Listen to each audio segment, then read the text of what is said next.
이제 오늘은 뭘 할 거냐면요.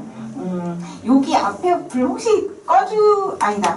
오늘은 불화가 많지 않으니까 안 꺼주셔도 될 것 같아요. 괜찮죠? 네. 오늘은 뭘 할 거냐면 선생님, 네. 마스크 벗으셔도 돼요? 제가 벗어도 돼요? 네. 마스크 쓸 줄 알고 화장을 별로 안 하고 왔는데 어떡하죠? 네, 그 마기꾼이라 하잖아요. 네, 그래서 이런 어쩌나요? 자외선 차단제만 바르고 왔는데 미모가 되니까 정말요? 참. 네, 이래서 제가 여기를 오면 이렇게 약간 재롱도 부리고 까불어요. 네, 이제 오늘 1시부터는 이제 동국대 대학원 박사 수업이 있는데요. 이제 막 저를 찜쪄 먹으려고 그러고, 예, 무조건 뭐라고 하죠? 시비를 붙어요.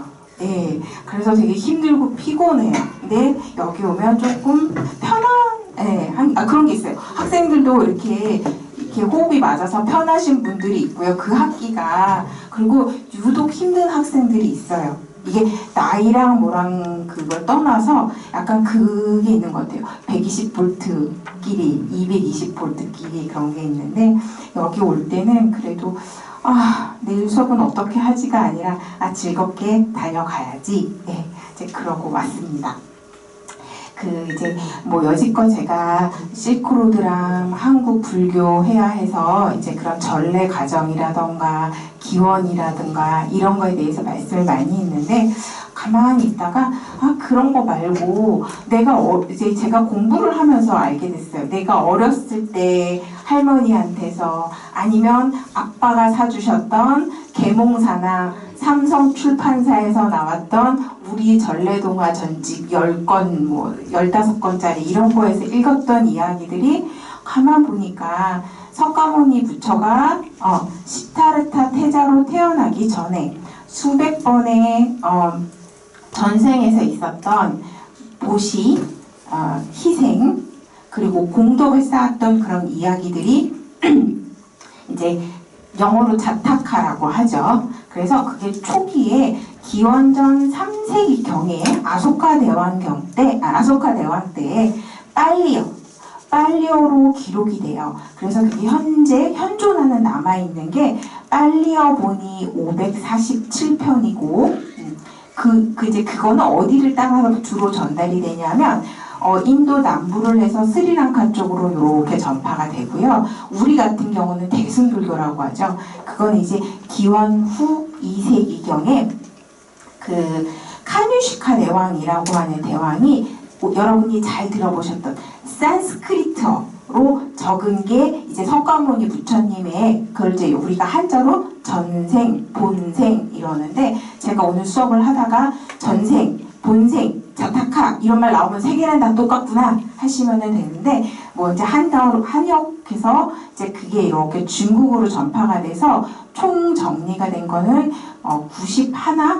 근데 그 안에 사실 좀 중복되는 내용 같은 게 있어요. 그래서 이제 91 정도가 되는데 빨리어로 된 기원전 3세기에 547편이든 아니면 산스크리트어로 적혀서 중국에서 한역돼서 우리나라에 들어온 경전에 있는 부처님의 전생이든 간에 그 이야기를 보면 어렸을 때 할머니 무릎 빼고 들었던 아니면 배추도사, 무도사 만화에 나왔던 옛날 옛적의 이야기들이 저렇게 지역을 타고 그 지역에 있는 동물로 우화가 돼서 그래 우리한테는 악어가 없으니까 거북이가 됐고 이제 그런 식으로 원숭이보단 토끼가 익숙하고 이제 이런 식으로 돼서 전래가 되었구나라고 해서 오늘은 그런 약간 옛날 이야기 이제 여러분들이 저한테 들려주실 법한 옛날 이야기를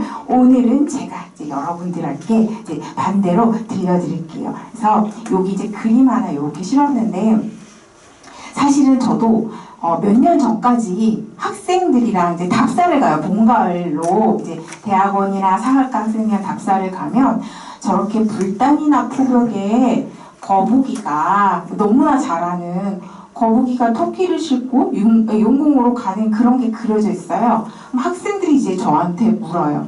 선생님 왜 불교에 토끼와 거북이 토끼전인 이야기가 있어요 라고 하면 저 솔직히 몰랐어요. 그리고 저거에 대한 논문이 이제 나온 게 영어 논문이 하나 있고 한글로 된 석사 논문이 최근에 하나 있어요. 그런데 저도 몰랐어요. 왜 그럴까? 학생들한테 혹시 저런 걸까? 속세에서 유행을 하던 그런 이야기들이 사실은 불교의 반대로 이렇게 투영이 되기도 하거든요. 그래서 그런 민간에서 유행을 하던 게 불교에 들어간 거 아닐까라고 했는데 아니었어요.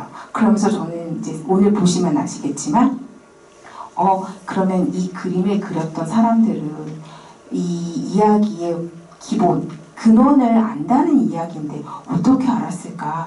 와 진짜 똑똑하다. 요즘 애들 이제서야 한두 편의 논문을 쓰고 있는데 이제 그런 생각을 하는데 한번 보세요. 여러분이 알고 계셨던 전래동화나 설화가 어떻게 이제 이렇게 바뀌면서 오는지 이제 거기에는 당연히 지역성과 사람의 성향, 풍토 이런 게 작용을 하겠죠. 네, 그래서 이제 오늘 이제 강의 자료를 이렇게 드릴 때 지난번 그러시더라고요. 강의 내용에 있어서 한 3줄 정도로 요약을 해달라고 말씀을 하시더라고요. 그래서 이제 요약을 한 거예요. 그래서 핵심은 뭐냐면 우리 전래동화의 기원을 찾아서 함께 한 2시간은 채 안 되겠지만 함께 떠나보도록 해요. 네. 4줄이네요. 네? 4줄이에요. 4줄이에요? 예, 어르신이 왜 그러냐면 A4는 3줄인데요. 파워빔으로 땡기니까 공간이 줄어서 3줄이 됐답니다. 네. 한 줄 요약이라고 그래서 나는 한 줄인가. 네. 저런. 그렇군요. 그러면 이제 이게 제가 신문 연재도 하고 있거든요. 그럴 때 항상 이제 그 기자분이 그러세요. 한 줄 요약을 3줄에서 4줄로 말씀해 주세요. 말다 이러거든요. 그럼 제가 이제 기자님한테 그래야지. 기자님, 한 줄 요약이라고 하셨으니까 한 줄만 드릴게요. 자, 이제 이 본생담에 대해서 이제 볼게요. 이제 석가모니 부처님의 전생 이야기예요. 이제 한자로 본생경, 그리고 이제 본생화, 이야기 화자를 써서 그리고 본생담, 전생담이라고 불러요. 그래서 이제 산스크리트어 자타카에서 자타카가 뭐냐면 강생, 이 땅에 내려오다 라는 뜻이에요. 이제 그래서 그게 이제 약간 태어나다는 의미보다는 오히려 전생의 이야기, 이제 태어나기 전까지 전생의 이야기로 약간 뜻이 바뀌었는데, 그래서 오늘날은 자타카가 이 땅에 내려왔다라는 뜻보다는 이 땅에 내려오기 전으로 이제 해석이 돼요. 그래서 당연히 석가모니 부처님이 이제 우리가 불기를 할 때 기원전 544 하죠. 그래서 2022년 더하기 544년 하면 이제 불기가 나오는데 기원전 6세기예요. 그러면 기원전 6세기에 이런 석가모니 부처님의 전생 이와 관련된 비슷한 이야기가 없었을까? 그거는 아니고요. 이미 그 전에 우리가 알고 있는 아리안계에 의해서 브라만교라던가 이런 종교 같은 것도 있었어요. 그러면서 인도에 원래부터 있었던 이런 이야기들이 이제 불교라는 종교의 채집이 됩니다. 네. 그래서 이미 그래서 그때 있었던 이야기가 이렇게 547편이나 이제 장황하게 만들어지게 됐고, 그게 오늘날 전해지는데 사실은 547편이 더 넘었다라는 이야기도 있어요. 네, 그래서 이제 당시에 저거는 빨리어로 이제 기록이 되는데 어디에다 되냐면 여러분이 알고 있는 폐엽경이라고 하는 폐다란이 나무 있어요. 약간 야자수 나무처럼 되어 있는데 길게 돼가지고요. 걔를 어떻게 하냐면 폐다란이 이제 만드는 거를 제가 스리랑카에서 이렇게 봤는데 아무나 하는 게 아니라 반드시 위에 꽃이 펴야 돼요. 꽃이 핀 그 나무의 잎을 뜯어요. 그래서 소금, 다음에 레몬이 아니라 파란 걸 뭐라 그러지? 라임. 네, 라임, 소금, 그리고 또 뭐를 이렇게 넣어가지고 전에 그 잎을 삶아요. 삶아서 건져서 이렇게 널어놨다가 둥그런 나무 틀에 놓고 걔를 앞뒤로 막 이렇게 하면은 가죽 무드질 하듯이 걔가 부드러워져요. 그래서 크기에 맞게 이제 가위로 자른 다음에 이제 손에 뾰족한 꽃챙이 같은 걸로 잉크를 묻혀가지고서는 거의 그 안에 홈이 잉크 자국이 들어갈 정도로 이렇게 한 다음에 잉크를 바르면 그 홈 안에 잉크가 들어가잖아요. 그리고 깨끗한 걸레로 이렇게 닦아내면 그 못 같은 걸로 새긴 글씨에만 이제 먹이 남잖아요. 그런 식으로 해서 만든 게 폐다란이경이라고 해서 이제 있는데 아무래도 걔가 보존이라던가 이런 시기성이 벌써 그러면 기원전 3세기라고 치면 뭐 2300년이 지난 거잖아요. 그래서 많이 일정 부분 소실됐을 거라는 이야기도 있고, 두 번째, 아니다. 사람들의 말은 그거 있잖아요. 제가 여기 어르신한테 뭐라고 속닥속닥 하면은 여기 어르신이 뒤에 분한테 속닥속닥 하다 보면 뒤에 가면 말이 이만큼 많아지잖아요. 그래서 이제 그런 이야기도 해요. 547편이 아니라 원래는 300몇 편이었는데 스리랑카 사람들이 지들이 나라에서 그 빨리어로 페다라니경에 경전을 하면서 지네 나라 민족의 그 기원, 우리는 당군의 자손이잖아요. 스리랑카 사람들은요, 자기들은 부처님의 자손이라 그래요. 그래서 가만히 생각해보니까 이 사람들이 자기들 요거 쓰면서 살짝 집어넣은 거 아니야? 라는 사실 그런 시대적 반영을 하는 것도 있어요. 그래서 1번의 첫 번째 의견처럼 547편이 넘을 거라는 이야기도 있고, 두 번째는 한 300여 편 되는데 시기를 거듭하면서 점점 살이 붙고 양이 많아졌다라는 이야기도 있습니다. 그래서 이제 그 코로나가 끝나고 조금은 이제 해외 여행이 편해지면 저는 여기를 다시 한번 갈 거예요. 태국 방콕 시내에 있어요. 쿠르아완 아라위환이라고 태국 왕실 사원이에요. 그래서 이게 한 14세기경이니까 1300년대 전까지는 그냥 불교 사원이었는데 1400년대 초부터 태국의 왕실 사원으로 이제 이렇게 관리를 받으면서 요 안에 547편 석가모니 부처님의 전생 벽화가 이 안에 소재 하나하나 다 있어요. 그래서 이제 제가 그게 있는 거죠. 도록이라도 만들어 팔면 살 텐데 없어요. 그래서 이제 생각해요. 저 547편을 내가 카메라랑 다리를 갖고 가가지고 하루 찍으면 하루 100장은 찍을 수 있을까? 그 이상 못 찍어요. 많이 찍어봤자 5, 60장 찍으면 해외 박물관 조사 갔을 때요. 5, 60장 이상 찍고 나면 어떻게 되냐면 이제 손발이 떨리고 이제 당 떨린다고 하면서 손이 달달달달달 떨리면서 막 배가 고파요. 그리고는 그 다음에 무슨 생각이 드냐면 세상 그 어떤 보물을 갖다서도 다 귀찮다. 나는 나가서 놀고 싶다. 내가 여기까지 비행기 타고 와서 이게 지금 시커먼 박물관에서 뭐 하는 짓인가. 이제 그런 생각이 드는데, 그래서 아무리 정말 욕심내서 많이 찍어도 하루 100장. 왜냐면 이 눈에 초점이 안 맞더라고요. 100장씩 찍으면 5일은 찍을 수 있지 않을까라는 이제 그런 생각을 하는데요.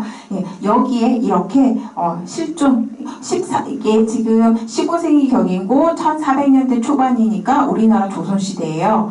그래서 결코 뭐 이게 만들어진 지 오래된 얼마 안 된 이런 거는 아니고, 그래서 여기에 이렇게 석가모니 부처님의 그 전생 이야기들이 한 폭 한 폭씩 하나의 주제로 이렇게 그려진 게 있고, 다음에 이게 그거예요. 제가 좀 아까 전에 말씀드렸던 페다라니 나무에 나뭇잎을 이제 잘 이렇게 무드질을 해가지고서는 한 건데, 요게 빨려예요.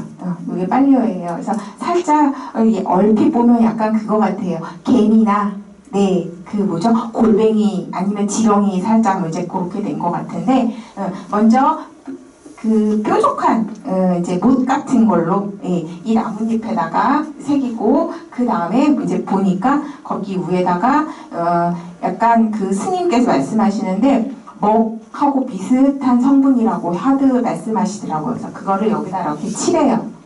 칠하고 마른 걸레로 이렇게 싹 닦아내면 이제 이렇게 자리가 이렇게 글씨가 남고, 이제 요거는 이제 그림이에요. 아, 요게 그 석가모니 부처님이 스리랑카인들의 이제 기원, 민족의 기원으로서 하늘을 나는 천마였는데, 네, 그 사람을 잡아먹는 야차녀가 이제 그 스리랑카의 그쪽 섬에 살았던 사람들을 잡아먹으려고 하자 이제 그들을 구해냈다라고 하는 이제 그런 이야기를 그린 건데, 부처님 전생은요, 이게 참 좋은 게 뭐냐면 공부 잘하고 왕이고 힘센 장수로서만 전생에 등장을 하는 게 아니라 정말 비루한 거린, 예, 그리고 심지어는 그 뭐라고 하죠? 그 매운굴에서 자신의 성을 팔았던 그런 여인, 혹은 비정하게 자식을 버린 아버지, 아니면 뭐 이제 이솝 우화와 관련이 있는 뭐 원숭이, 코끼리 뭐 이런 것 등등으로 석가모니 부처님의 전생의 모습이 등장을 해요. 그래서 가끔 그런 생각을 해요. 아, 차라리 차별 없는 이런 게 여기서 잘 드러나는구나 라는 생각을 하는데요. 자, 그래서 이제 이게 입을 타고 이제 고대 사회는 사실 지금처럼요 EMS나 DHL 뭐 우리 같은 경우는 그거죠. CJ 대한통운 택배 아저씨가 인도에서 부처님의 전생의 이야기를 적은 거를 아니면 현대택배가 집으로 딱 보내줬어요. 그랬으면 괜찮아요. 그런데 과거 고대 사회에는 사람의 입을 타고 오잖아요. 그러니까 그게 안에서 이제 이렇게 살이 붙는 거예요. 붙어가지고서는 민족과 언어를 초월하면서 전달이 되는 거죠. 그래서 시간, 장소에 따라서 이게 쪼개지기도 하고, 이거는 우리 민족 성향에 맞지 않아. 그래서 들어오지 않은 이야기도 있어요. 그게 오늘 제가 여러분한테 말씀드릴 4번째인가 5번째 이야기인, 우리가 이솝 우화라고 알고 있는 황금알을 낳는 거위 이야기, 이런 거 우리나라에는 안 들어왔잖아요. 근데 대신 그게 저기 유럽으로 가서 황금알을 낳는 거위가 되었는데요. 그것처럼 되게 많이 개조되기도 하고 성향에 맞지 않아서 이렇게 버려지기도 해요. 그래서 이제 여기에 이렇게 잘 보면 각 그 지역의 문화나 사상을 이렇게 엿볼 수 있는 이제 이런 게 있어요. 그리고 때로는 나의 신앙의 투영이 되기도 하겠지요. 네. 그래서 이제 첫 번째, 사실은 원래는 수업을 어떻게 짤까 하다가 제가 어떤 이 이야기를 막 해주고 여러분들한테 자, 이 이야기는 여러분이 알고 있는 전래동화 중에 무슨 이야기일까요? 이제 이렇게 하려고 하다가 그러지 말자, 이미 수업 자료가 다 나왔는데 해서 그냥 평범하게 가기로 했습니다. 그래서 이제 오늘은 뭘 할 거냐면 토끼전, 첫 번째 이야기로 토끼전의 이제 기원에 대해서 이제 볼 건데요. 뭐 별주부전이라고 하기도 하고, 저 어렸을 때는 추석 때나 이런 명절 때요, TV에서 악극, 뭐 창극 그런 걸로 수군가 공연 같은 걸 했었어요. 명창 분들이 나오셔서 그래서 막 제가 찾아봤어요. 근데 그 유튜브로 없더라고요. 제가 못 찾아서 그런지 모르겠지만, 그래서 이제 그런 게 이렇게 되게 많이 다양하게 뭐 소설, 마당놀이, 판소리, 연극 등으로 되어 있는데, 그럼 이제 이게 우리가 토끼와 거북이는 우리 전래동화라고 알고 있었어요. 근데 이제 그게 아니라는 거죠. 그러면 이 토끼와 거북이와 관련된 이야기 중에 가장 이른 문헌 기록은 그럼 어디에서 있을까? 라고 했더니 삼국사기에 있어요. 삼국사기에 보면 본기 열전 지표 중에 김유신 열전, 어떤 사람과 관련된 걸 하려면 열전에서 찾으셔야 돼요. 김유신 열전에 있는 거예요. 그렇다면 김유신과 이런 이야기를 하면 요 연대를 또 대충 따져보니까 642년이에요. 의외로 되게 빨리 7세기 통일 전이죠. 통일이 676년이니까요. 통일 전에 이미 이렇게 이 이야기가 이렇게 알려져 있었네라고 하는데 삼국사기에 있는 이야기는 뭐냐면 이제 김유신, 김춘추가 이제 저기 친구죠, 화랑. 예. 이제 그 고구려 왕이 되게 예뻐하는 신하 이제 선도회를 꼬시려고요. 삼국 통일을 하려면 적장에 유능한 장수를 내 편으로 만들어야 되거나 뭐 이런 게 있잖아요. 이제 그렇게 하면서 막 농담을 하다가 이제 그거죠. 이제 그 비유를 한 거예요. 여기에서 이제 토끼와 거북이의 이야기가 나오는데 이 이야기를 하는 뜻을 여기에서 제가 말씀을 드리면 선도해보고 네가 용궁으로 토끼를 속여서 싣고 오는 거북이가 되라는 말인 거예요. 그러니까 선도해야 네가 고구려 왕의 목을 바쳐라 아니면 고구려를 네가 갖고 와라는 뜻으로 비유를 해서 이제 이 이야기를 하는 거예요. 그러면서 이렇게 말했대요. 토끼와 거북이 이야기를 들어보았냐고. 그러면서 이미 이 이야기의 배경은 우리나라 동해예요. 동해 용왕의 딸이 심장에 병이 났는데 의원이 토끼의 간을 먹으면 치료할 수 있다라고 했대요. 그쵸? 우리가 알고 있는 이야기죠. 그러면 이미 7세기 중반에 우리가 알고 있는 토끼와 거북이 이야기네 라고 이제 생각을 하실 거예요. 그래서 이제 육지에 올라왔죠. 거북이가. 그리고 토끼를 봤어요. 이렇게 온갖 감언이설로 이제 막 꼬시죠. 바닷속에 섬이 있는데 샘은 맑고 돌은 하얗고 과일은 맛있고 추위와 더위는 없고 다음에 무서운 매 송골매도 없다 라고 하면서 막 이야기를 해서 꼬셔요. 그래서 토끼를 등에 업고 이렇게 헤엄쳐 가요. 그러면서 이제 토끼에게 은근슬쩍 말을 하죠. 용왕의 딸이 사실은 병이 들었는데 토끼의 간이 약이 된대. 그래서 내가 이렇게 힘들게 너를 지금 업고 가는 거야 라고 이제 말을 하죠. 그러니까 여기서 거북이가 바보예요. 우리 그런 말 있죠. 진짜 대업을 도모를 하려면 적장의 목이 땅에 떨어져 갖고 지 모가지가 땅에 흙이 묻는 것도 모를 정도로 후려쳐야 된다는 말이 있는데 뭐든지 대업은 그런 거. 용궁에 들어간 다음에 말을 하지. 뭐가 그렇게 급해가지고 2, 3리 식리도 아니에요. 2리 2, 3리 가다가 그 얘기를 낼름 해버렸어요. 그러니까요. 그러니까 토끼가 깨가 많은 거죠. 나는 신령스러운 후회라서 오장을 꺼내서 넣었다 뺐다 씻었다 할 수가 있다라고 이야기를 해요. 근데 내가 마음이 어지러워갖고 간이랑 심장을 이렇게 씻어가지고 바위에 놔뒀는데 네 말 듣고 오기 바빠가지고 두고 왔네? 이를 어쩌지? 우리 가서 그럼 가지고 올까? 이제 이렇게 된 거예요. 그래서 그러면 이제 하는 거죠. 그러면 나는 너한테 간을 주면 되고 이제 간이든 신장이든 주면 되는 것이고 그리고 나는 용궁에서 맛있는 과일을 먹고 살면 되지. 우리 다시 저 붓에 가서 바위에 가서 갖고 오자. 이제 이렇게 꼬신 거죠. 그랬더니 그 말을 듣고 역시 거북이는 머리가 안 좋아요. 여기 나온 거북이는 해안가에 이랬을 때 토끼가 깡총 하고 풀숲으로 들어가면서 말했겠죠. 어리석구나. 이제 그 얘기를 했는데 거북이는 근심해서 아무 말도 못하고 물러갔대요. 근데 사실은 약간 그래요.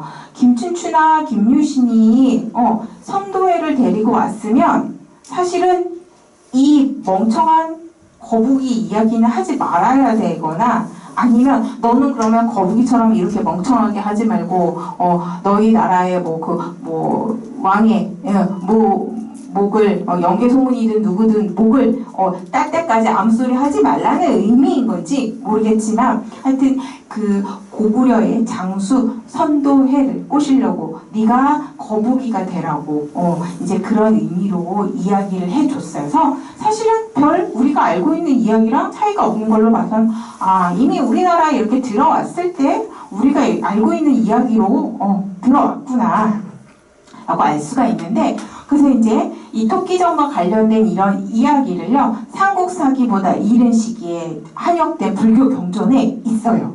육도집경, 생경, 뭐 불보냉집경, 이런 이제 여러 경전에 있는데 거기에는 뭐라고 되어 있냐면 지역이랑 시기랑 편찬자에 따라서 어떻게 되어 있냐면 거북이가 아니라 악어이고 토끼가 아니라 원숭이인 경우도 있고요. 네, 이제 그렇게 해서 조금씩 그 환경에 따라서 달라요. 그래서 한역경전은 그렇게 되어 있고요. 다음에 이제 이 한역경전보다 사실은 더 이른 게 이제 빨리어로 되어 있는 자타카잖아요. 그래서 빨리어 경전에는 뭐로 되어 있냐면 위드라 자타카라고 나와 있어요. 위드라 자타카? 이거 뭐지? 이제 라고 이렇게 봤더니 여기서 뻔하지만 위드라를 한자로 음차를 하면은 뭐가 되냐면 비두리 이렇게 돼요. 네, 이제 비두리 한자로 뭐 우리가 아는 말로 바꾸면 이제 비두리 현자 이렇게 되는데 이제 한번 볼게요. 이제 요거는 아잔타 석굴에 그려진 비두리 현자 자타카예요. 제가 이제 말씀을 드릴게요. 인도 그 바라나국 바닷가에 용왕 타륜이가 이제 살았는데 부인을 엄청 사랑했는데 용왕의 부인 마나사가요 전생에 해서는 안 되는 나쁜 일을 범해서 모습이 매우 추한 이렇게 막 그 불교에서는 항상 모습이 추하다라고 하면 한역이나 이런 거에는 문둥병, 나병 이렇게 나와요. 예, 그러니까 아마 그때는 그게 굉장히 불치병이고 흉한 거였나봐요. 고대 사회에서는. 그래서 흉한 용왕의 모습, 용녀의 모습이었대요. 그런데도 왕은 이 부인을 왕비를 엄청 사랑했어요. 그래서 어떻게 하면 내가 이 추하고 무서운 몰골을 벗고 다시 내가 아름답게 천상에서 태어날 수 있을까라고 이제 막 슬퍼했어요. 그랬더니 여기서는 이 용왕의 부인도 문제지만 얘도 문제예요. 이 속닥거리는 애. 항상 보면 윗사람보다 그 옆에서 바람 잡는 사람이 나빠. 시녀가 뭐라 그랬냐면 어머 왕비님 저기 바라나국에 비두리라고 하는 현자가 있는데요. 그 사람은 모르는 게 없대요. 라고 하면서 이 비두리를 데려다가 왕비님께서 천상에 나는 방법을 물어보면 되지 않을까요? 이렇게 말을 했어요. 그랬는데 이제 왕비가 이제 그거를 남편한테 말을 못했어요. 근데 이제 어느 날 남편이 왕비가 밥도 안 먹고 근심이 있으니까 요 속닥속닥한 시녀의 측근에게 이제 물어봤어요. 차라리 그냥 여기다 묻지.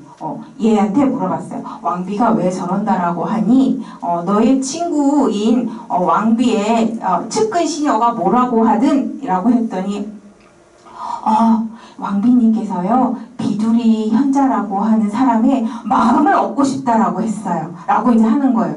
이게 지혜를 구하고 싶다라고 한 게 왜 마음을 얻고 싶다라고 된 거야. 그러니까 이 용왕이 뭐라고 했냐면 힘세고 여기저기 날아다니는 그 야차한테, 근데 사실 야차가 불교 경전에서는 나오지만 여러분이 아시다시피 머리는 조금 나빠요.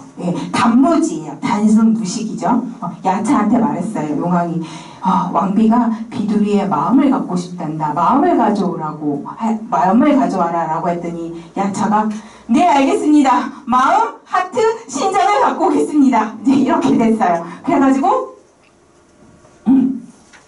자 이제 제가 여기 그림을 보면서 설명을 할게요. 내용을 아니까. 이제 비두리 현자를 야차가 사람의 모습으로 변해서 이제 찾아왔어요. 얘예요. 눈이 빨갛고 쏙박거리는 애. 얘가 그러는 거예요. 이제 그 나라에 바라나국에 와가지고 뭐라고 했냐면 바라나국의 국왕이시여 왕의 신하이신 현장 비두리를 제가 잠시 빌려갈 수 있겠습니까? 라고 했더니 왕이 뭐라고 했냐면 안 된다. 나라의 중요한 일은 모두 다 비두리 현자가 담당을 하는데 데리고 가면 우리나라는 어떡하느냐라고 하면 안 된다라고 하니까 여기서 이제 얘가 뭐라고 하냐면 이 판때기가 이제 여러분 다 보시면 그 중국의 마작판 비스무리하게 생겼죠? 예. 자, 그러면 우리 내기를 합시다. 그래서 제가 이기면 근데 저는 잘 할 줄 몰라요. 안 해봤는데 대왕님께서 잘 하시는 재미있는 놀이가 있다라고 하는데 그걸로 내기를 해보아요 라고 하면서 혹시나 제가 오늘 배워서 이기면 비두리 현자를 데려가고 잠시 빌려가고 당연히 이 놀이를 아주 게임을 잘하는 대왕이 이기시면 용궁에 있는 귀하디 귀한 진주와 보석을 잔뜩 드리겠습니다 이랬어요. 그랬더니 이 왕이 거기에 홀딱 넘어갔어요. 그런데 그때 당시에도 제대로 된 정신머리가 있는 신하들이 있었나 봐요. 이 신하들이 이제 말리는 거예요. 경전에 나와요. 왕은 유흥과 내기와 노름을 좋아하면 안 된다라고 경전에 나와요. 막 말렸는데 거기에 신하들의 그 청을 듣지를 않고 여기에 홀랑 넘어와서 이런 당연히 져버렸어요. 사람의 모습으로 변한 야차에게 져서 자 이제 이 비두리를 이제 데리고 이제 가는 이제 그런 모습이에요. 그래서 왕궁에서 막 어떻게 하나 이제 이런 건데 자 이제 데리고 가서 이제 그 야차가 이야기를 하는 거예요. 이미 바다로 갔어요. 그리고 여기에서는 이미 바닷속 용궁에 도착을 해요. 도착을 해서 말을 해요. 너는 사실은 내가 죽여서 너의 심장만 가지고 올라가고 했는데 왕비님께 싱싱한 심장을 드리려고 너를 내가 수고롭게 이렇게 바닷속까지 내가 너를 데리고 온 거야 라고 하면서 이제 그 이야기를 해요. 내가 너를 왜 데리고 오려고 왕이랑 내기를 했으며 이제 막 이런 수고를 했는데 그때 비두리 현자가 이렇게 딱 이야기를 해요. 어리석은 자여. 내가 그 너희 왕비님이 하시는 이야기는 속뜻은 사실은 그 나의 심장을 달라는 게 아니라 현자인 나에게 천상에 태어나는 의견을 물으시려고 하신 것일 것이다. 너희 왕비님에게 물어봐라 라고 해요. 그랬더니 경전에 왕비가 맞다고 해요. 그래서 이 비두리 현자에게 이제 설법과 세상의 지혜를 듣고 결국은 이제 그 천상에서 아름다운 선녀였다가 금계를 어겨서 추한 그 용의 모습으로 태어났던 그 왕비가 이제 결국은 깨달음을 얻었다라는 이야기이고 이제 크게 기뻐했고 다시 이제 그 인간 세상 연부제로 돌아갈 때 용왕이 이제 뭐 전담 만이주 이런 거를 이제 주었다라고 하는 이제 그런 이야기예요. 근데 이제 그게 야차가 비두리 현자를 데리고 간 이런 이야기가 어디서부터 약간 그러니까 동물화로 바뀌냐면 그 스리랑카를 지나면서 이게 악어와 그 원숭이로 바뀌어요. 그리고 이제 베트남엔부터 토끼와 거북이가 나타난다고 하는데 사실은 제가 베트남을 못 가봤어요. 그래서 그렇기도 하고 있는 자료를 다 찾고 막 인터넷 다 들어가 봤는데 베트남의 어느 그 사원에 그림이 그려질 때요. 토끼와 거북이가. 그래서 그거를 그렇게 찾으려고 했는데 못 찾았어요. 그래서 혹시라도 나중에도 찾으시면 저에게 알려주세요. 그래서 그 토끼와 거북이가 이렇게 그 베트남권에서 이렇게 바뀌어서 이제 중국으로 들어가서 우리나라로 이렇게 토끼와 거북이로 변화가 됐다라고 해요. 그래서 나중에 여러분이 화엄사예요. 화엄사 구충함에 이렇게 천불전을 들어가기 전에 이렇게 딱 보면 기둥 위에 있는 게 얘가 포죠. 포에 이렇게 거북이랑 거북이 위에 탄 토끼가 이렇게 있어요. 그러면 아니 웬 애들 전래동화인 토끼와 거북이가 저기 저렇게 박혀있대?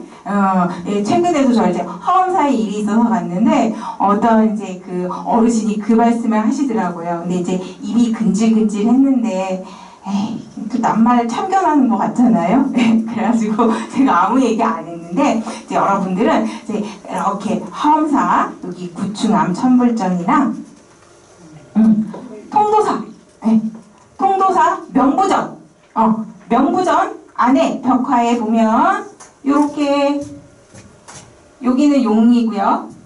토끼와 거북이가 이렇게 있어요. 그리고 또 아까 보셨던 여기 그 남장사 극락보전에도 저렇게 비록 좀 거북이가 못생겼고 막 털도 숭숭 나긴 했지만 네, 거북이에요. 그래서 토끼와 거북이가 저렇게 있으면 왜 있지라고 생각 이제 하지 마시고 여기 계시는 여러분들이 이제 아시는 거잖아요. 나 알아. 저 전생이 석가모니 부처님께서 원래는 뭐 이름은 비두리는 생각이 안 나. 하지만 어떤 현자였는데 용왕의 부인이 현자에게 지혜를 구하고자 그의 마음이 필요하다라고 했더니만 그 시녀와 야차를 거치면서 심장으로 바뀌어가지고 야차가 비두리 원자를 데리러 용왕 이제 용궁에서 인간 세계 연부제로 간 이야기가 이렇게 해안 루트를 따라서 가면서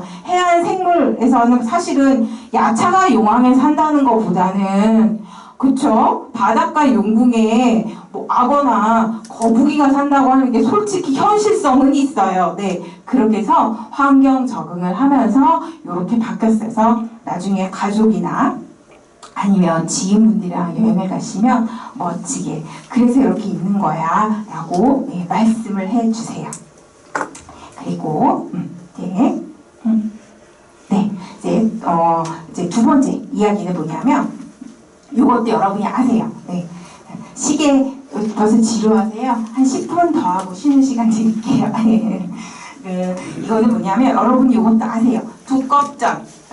두꺼비가 사실 주인공으로 되어 있는 거는 맞아요. 뭐 이를테면 은혜를 갚으려고 지네를 잡아먹은 뭐 두꺼비 이야기도 있고 사실 저기도 등장을 하죠. 콩쥐 파티에서 항아리 구멍난 항아리 막아주는 거기에도 두꺼비가 등장을 해요. 그래서 그걸 우리나라 문학계에서는요 두껍전유 소설이라고 한대요. 이제 문학 쪽에서는. 그런데 그 많은 것 중에 저는 이제 부처님 전생과 관련된 이제 그런 이야기를 할게요. 이게 우리 알아요. 이제 그런 노래도 있어요. 동요 중에. 산들 뭐 이제 웅얼이라 하는 뭐 동물들의 잔칫날이 되어 거기에서도 나오잖아요. 서로 이제 나이 자랑을 하잖아요. 여기서도 마찬가지예요. 아시는 거예요. 맞아요. 그래서 이제 이걸 우리나라는 현재 어떻게 되어 있냐면 두껍전은 사전적 의미로 두껍전은 조선 후기 작품으로서 작자나 연대 미상의 우화 소설이다 라고 하는데 여기 계신 분들은 아니야. 조선 후기 작품이 아니라 그 전에 이미 들어와 있었고 조선 후기에 문서화된 거야. 엮어진 거야. 이렇게 말씀을 해주시면 돼요. 그래서 노루가 이제 자기 생일잔치에 숲속에 사는 동물들을 다 불러 모아요.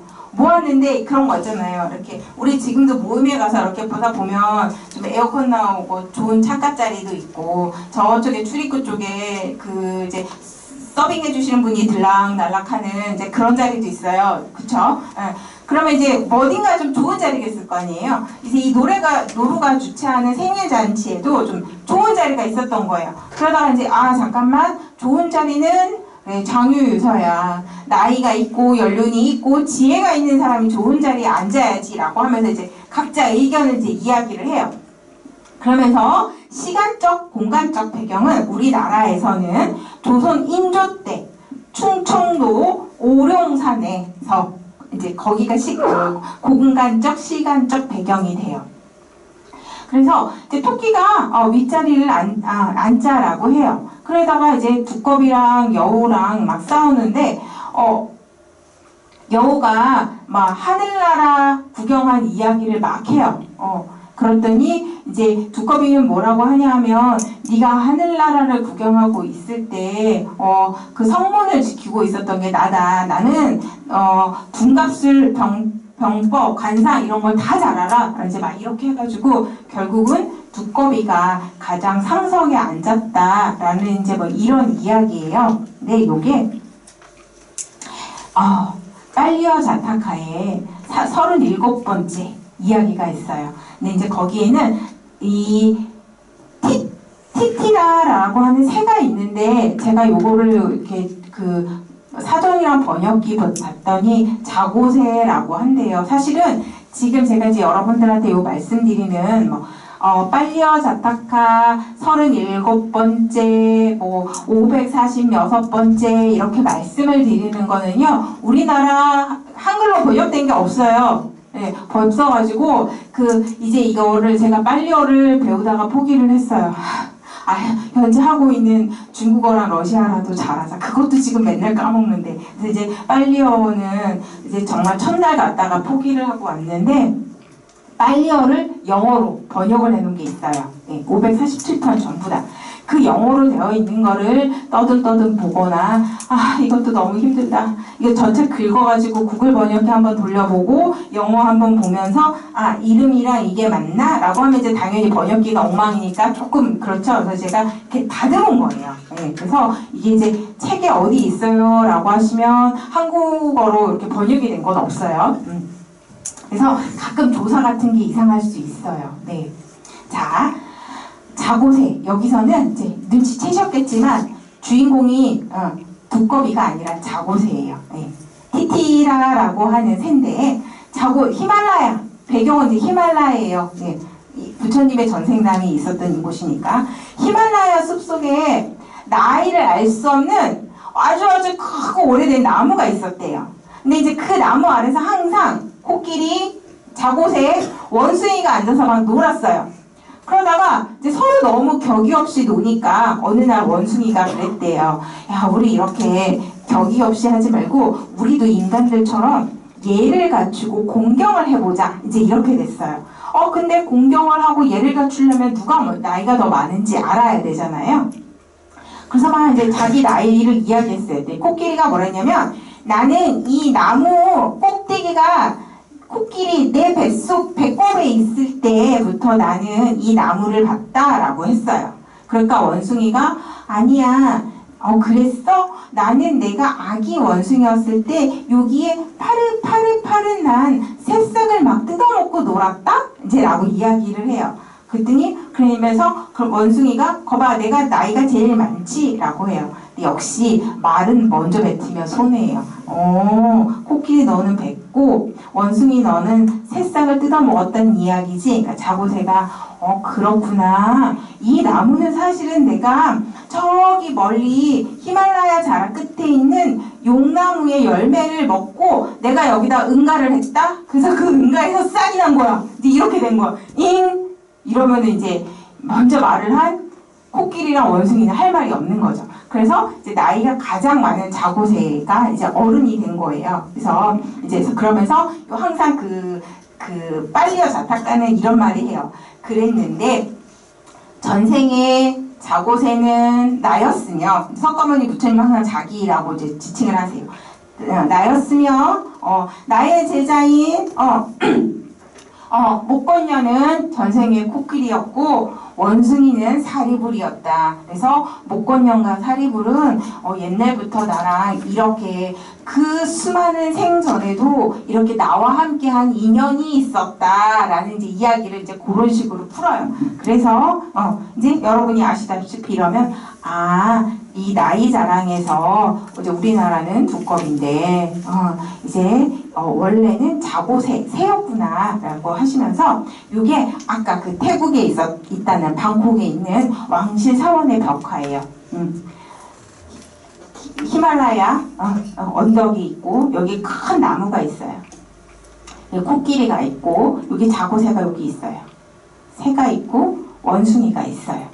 그러면서 이제 이렇게 나이 자랑하는 거를 이렇게 하나의 한 폭에 이제 요렇게 이제 그려놓은 요게 있어요. 그래서 요거 역시 이제 이거는 남전으로는 이제 전달이 돼서 많이 나타나지 않고요. 이제 북전 루트로 해가지고서는 이제 우리나라로 이제 들어왔는데 요 이야기가 많이 이제 표현이 된 게 우리나라랑 몽골 쪽에 이제 이 두껍전으로 변화된 이야기가 이제 현존을 하고 있어요. 그리고 또 하나 태국에 수코타이 박물관이라고 있어요. 거기에서도 보면 방금 전처럼 똑같이 커다란 나무 밑에 자고새 그리고 코끼리, 원숭이가 각자 나이 자랑을 하는 이런 이야기가 이제 이렇게 이제 표현이 되어 있어요. 그리고 우리나라는 이제 이거 이제 제가 이제 스토리를 이야기한 거니까 이제 지나가고 이제 그래서 이게 조선 이제 말기에는 이러한 다양한 이름으로 이제 유행을 엄청 많이 했어요. 근데 이게 특히 18세기에 이 두껍전이 어떤 기다란 소설로 엮어져서 유행을 하거든요. 그러니까 그 배경을 뭐라고 하냐 하면은 여러분이 아시는 연암 박지원.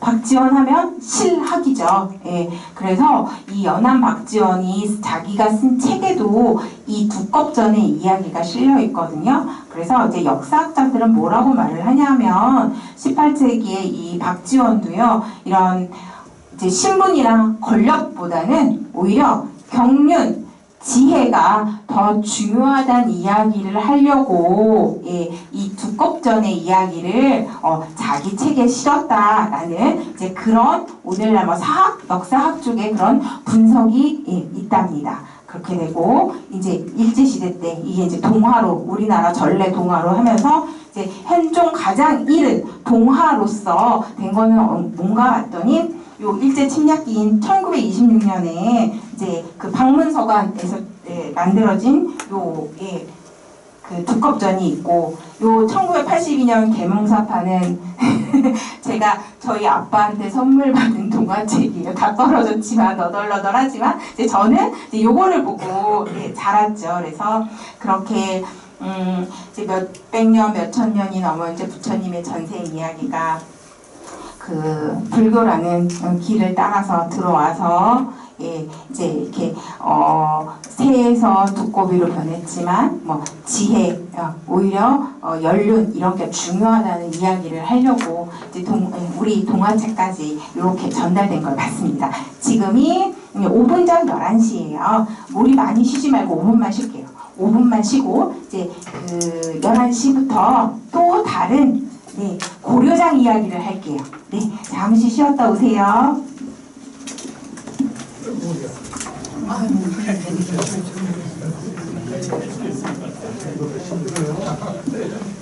맞습니다. 앉아 있는 거 힘들어요.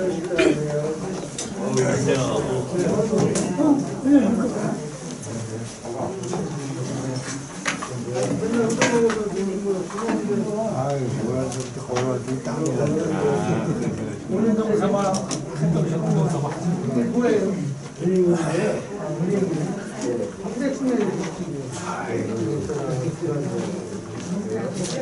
취향에 따라 그냥 드시거나 한번 타시거나.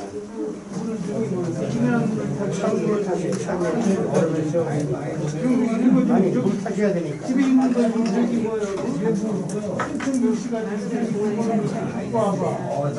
내장이나 옛날 얘기 들으면 장소도 많이 물 타야지 은행입니다. 여기는 좀 많이 줘. 아니, 물 탈 줄 모르니까 저 또 드릴게. 또 드릴게. 그래갖고 아니, 취향대로 그냥 드셔도 되고. 많이 들어야 돼. 또 드시러 오세요. 아니 왜 입술 그러시?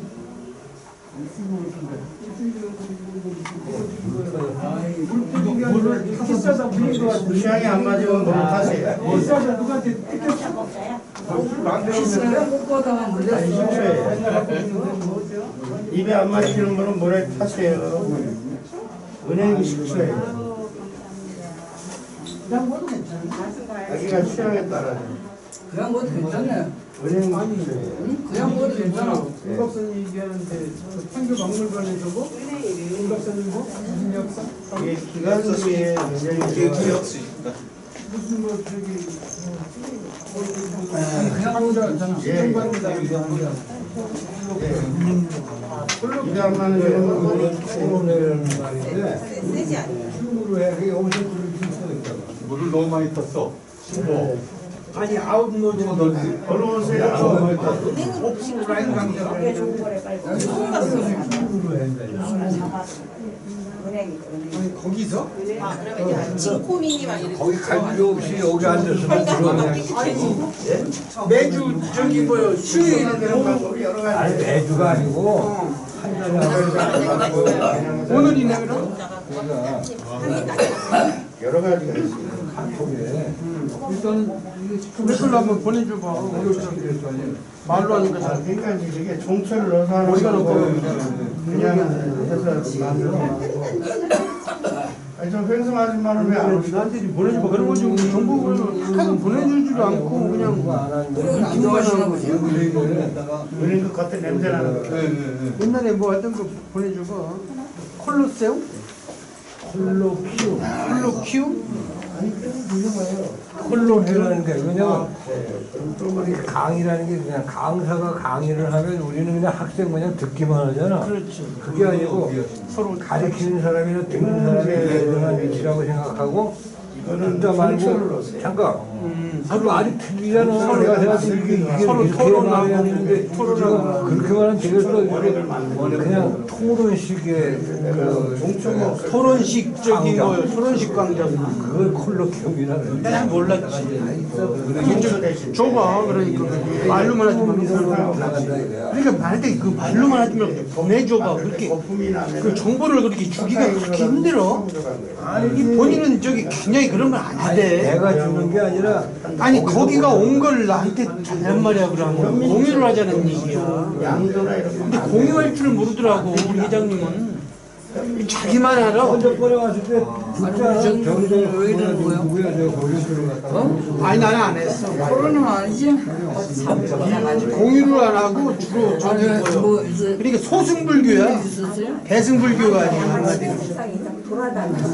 자기의 탈 위주야. 그냥 처음 봐가지고 듣기 좀 싫지만 환자신가? 아니 오늘 거 말고 옛날 거라도 좀 보내주라고. 콜로 옛날 거라도 좀 보내달라고. 양도에서 나중에 해달라고 그래도 그렇게 비싸. 아니 이제 저 배운다. 아니 우리 사이가 그럴 정도 아니 그렇지 보내줘. 공유 전달이나 카카오 첫날 제가 그 첫날 났다는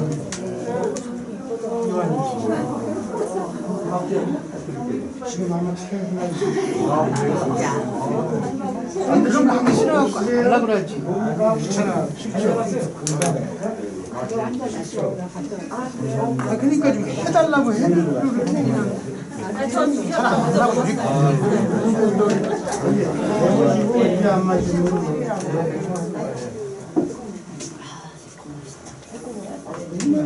여기다가 아니 이걸 안 해봐갖고 수치 안 해봐갖고 안 해봐갖고 그러니까 싫은 거야.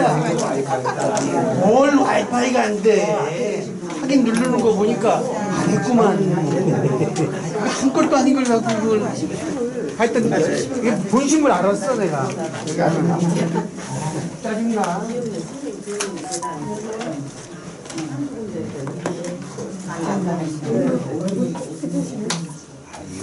자, 우리 공부해요. 네, 이제 그 혈관이 맑아지는 진코민도 마셨고요. 은행이 그 진코민 맞죠? 네. 어떡하지? 혈관이 튼튼해져서 네 오늘 가서 이제 박사 몇 명을 때려 잡을 것 같아요. 지금 이제 이번 연말에 논문 심사를 하려면 이미 지금 초록이 사실은 나와야 돼요. 석박사 같은 경우 이제 학사 일정으로서. 근데 제가 이제 그들 지도교수는 아니지만 솔직히 명목상 지도교수 따로 있고 실질적으로 피와 살을 갈아 넣는 새끼가 저거든요. 근데 정말 무슨 가끔 보면 이거 뭐야 나보고 네 논문 대신 쓰라는 거야 막 이런 것도 사실은 되게 많거든요. 네, 거기도 약간 그런 게 좀 있어요. 그래서 지혜와 노력 이런 거는 안 따지고 말이야. 네, 이제 그런 게 되게 있는데요. 예, 진코미를 얻어 먹었으니까 가서 이제 이따 오후에 동대 수업을 열심히 잘할 수 있을 것 같아요. 그 전에 이거부터. 이제 저는 어렸을 때 읽었던 동화책 중에 이제 여러분들 읽으신 동화책 중에 가슴 아팠던 동화책이 뭐가 있어요? 저는 인어공주. 네, 사랑하는 왕자. 마스크 벗을게요. 사랑하는 왕자를 그 사랑을 못 이루고 물거품으로 사라졌대잖아요. 그냥 간 것도 아니고 잘 먹고 잘 산 것도 아니고 물거품으로 사라진 인어공주 이야기가 슬펐고, 동양으로서는 나이가 들면 환갑이 되면 그 지게에 나이 든 부모를 내다버린다라는 이 고려장 이야기가 너무 슬펐어요. 그러면서 뭐라고 하셨냐면 다들 우리 진짜로 고려장이 있었다라고 그렇게 그쵸 들었어요. 그런데 저희 할머니가 저랑 똑같은 그러니까 이제 임자생인 거예요.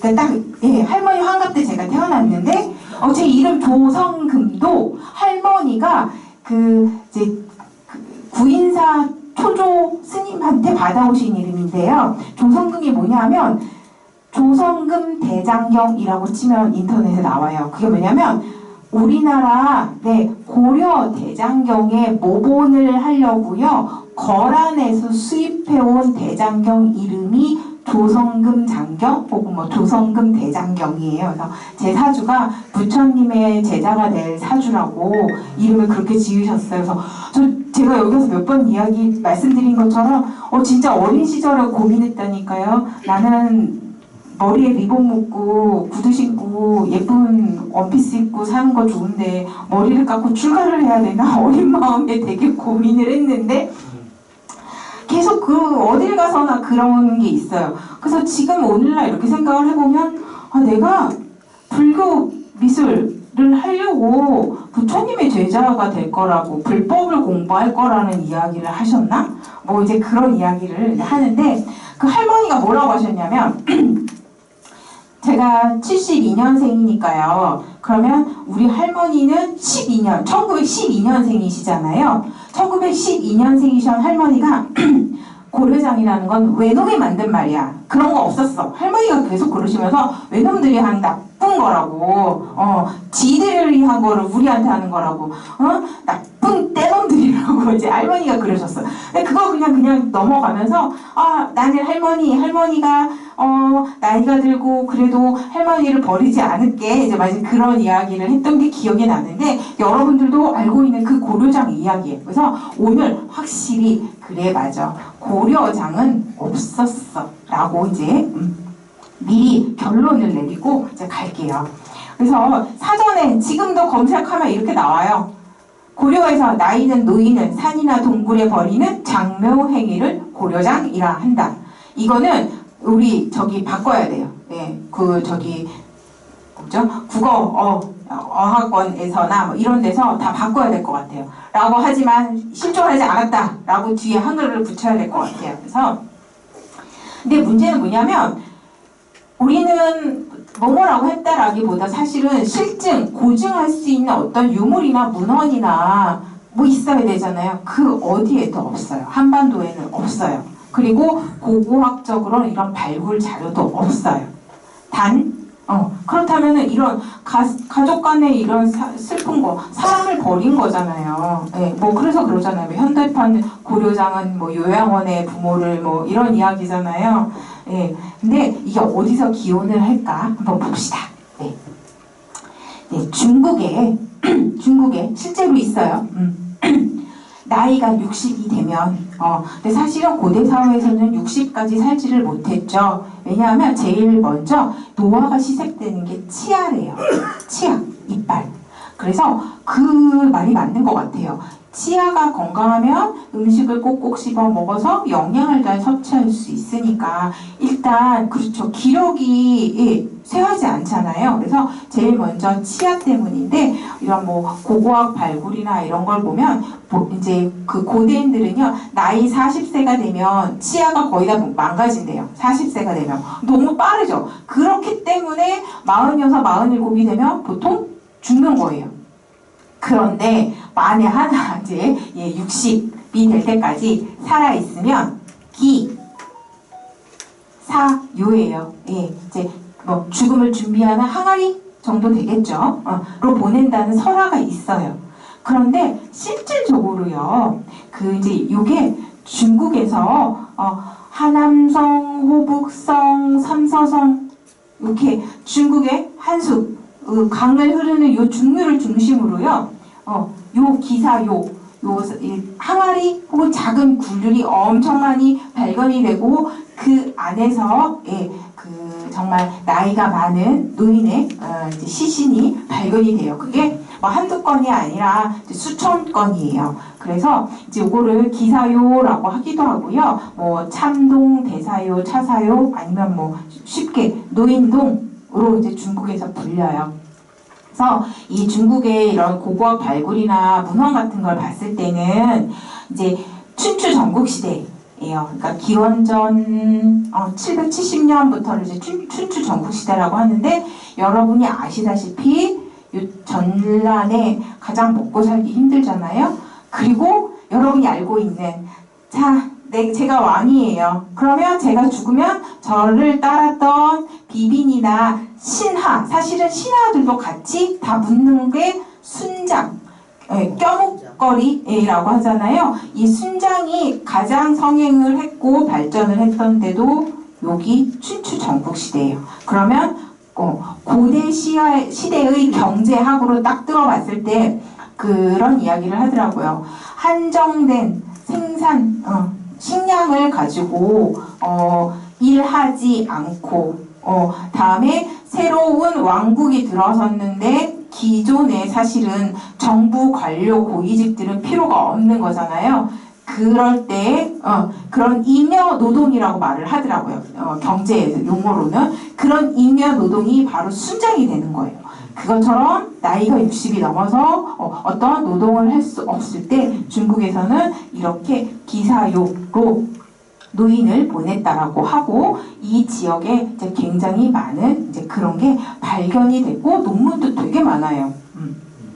이게 있어요. 예. 여기 한 분씩 들어가시는 거예요. 1인 1실. 예. 근데 이제 높이가요. 네. 높이가 아무리 높아봤자 1.5m예요. 제 키가 160 안 되거든요.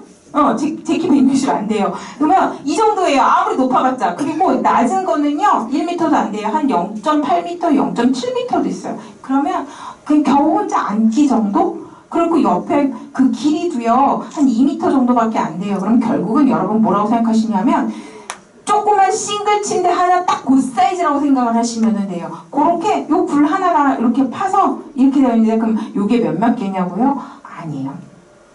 자세히 보면 이래요. 근데 이게 너무 웃긴 게요. 자, 우리나라 전래동화 고려장을 보면 이제 손자가 그러죠. 할아버지 버리기 싫으니까 꾀를 내서 그 지게를 가지고 오니까 아버지가 그러죠. 너 그 지게 왜 갖고 오니? 라고 하면 이 지게 잘 뒀다가 아빠 버려야지 라고 하는데 이 기사요가요. 어떤 관계인지는 모르겠어요. 가족들이 이렇게 우리 납골당처럼 그 가족들로 쓰는 건지 모르겠지만 반복해서 사용을 했던 흔적이 있어요. 예, 그러니까 마치 그거죠. 지게를 다시 재활용하는 것처럼 이게 되게 단단한 암벽이에요. 암벽을 뚫고 이제 이렇게 되는데 이게 이렇게 많이 되어 있나요? 자세히 이제 이렇고요. 어마어마해요. 이래서 몇천 기라고 하는 거예요. 무덤은 기로 세잖아요. 네, 그래서 이거는 이제 그 문의 논문에 이제 저를 못 믿으실까봐 일부러 이렇게 제가 이렇게 갖고 왔어요. 네, 안 자르고. 네.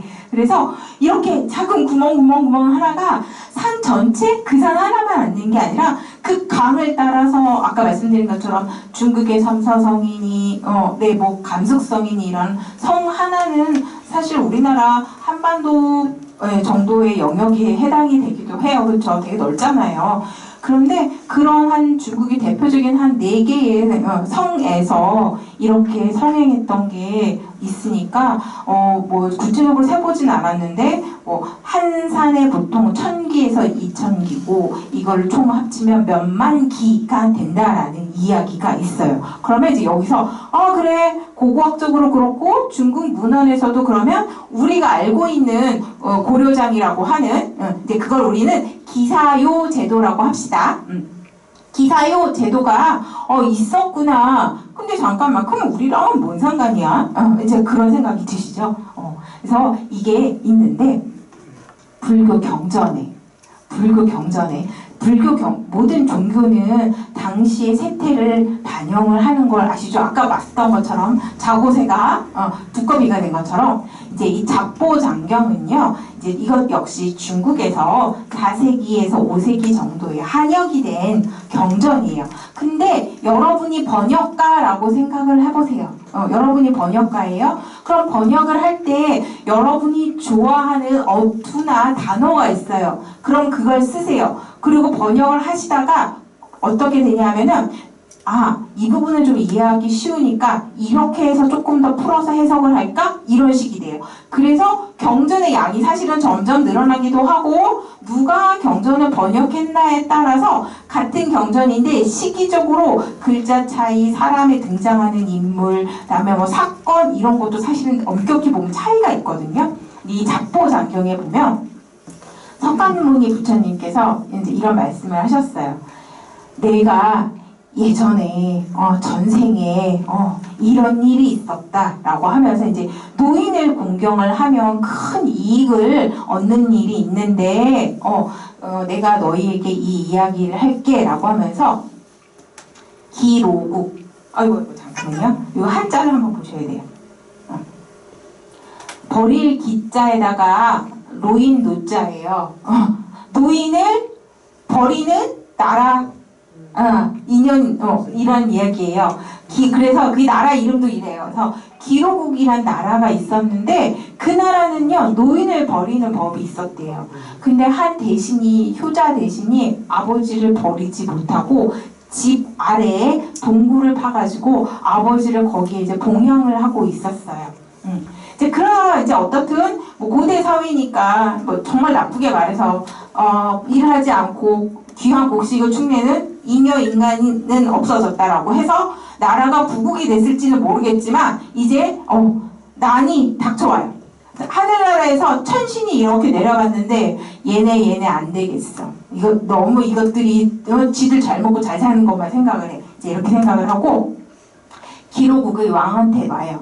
내가 너한테 몇몇 개의 문제를 낼 건데 이거를 7일 내에 못 맞추면 너희 나라를 멸망시킬 거다라고 이야기를 해요.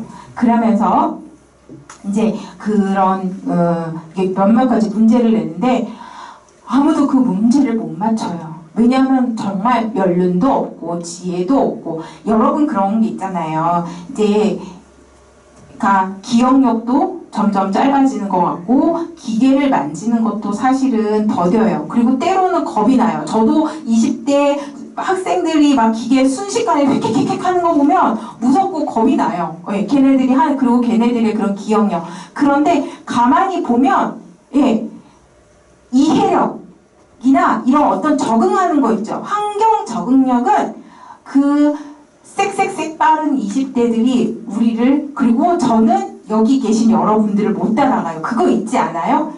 제가 아무리 열심히 공부를 해도 저의 이해력은 여기 앉아 계신 여러분들의 이해력이나 솔직히 연륜을 따라갈 수 없어요. 그게 있더라고요. 이게 모래시계처럼 쌓이는 게 있어요. 근데 여기 기록국도 마찬가지예요.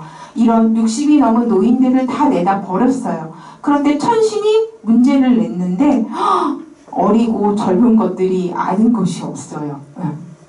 책에 나온 이야기밖에 모르는 거예요. 자, 근데 어떤 문제를 냈냐면 코끼리의 무게를 재라 그랬어요. 인도니까 무조건 코끼리예요. 제일 무겁고 힘센 건 코끼리예요. 코끼리의 무게를 재라 그랬는데 코끼리의 무게를 어떻게 재요? 이 코끼리가 어디 올라갈 수 있는 저울이 없잖아요. 그럴 때 이 아버지가 이제 동굴에 찾아온 아들한테 이야기를 해요. 코끼리를 배에다가 실어라. 그리고 배에다가 실은 코끼리가 있으면 물이 잠기는 것만큼 배점에다가 이렇게 표시를 해놔. 그리고 코끼리를 무태다 내리고 자 이렇게 봐서 코끼리가 탔을 때만큼 물에 잠긴 그 높이까지 돌을 실어라.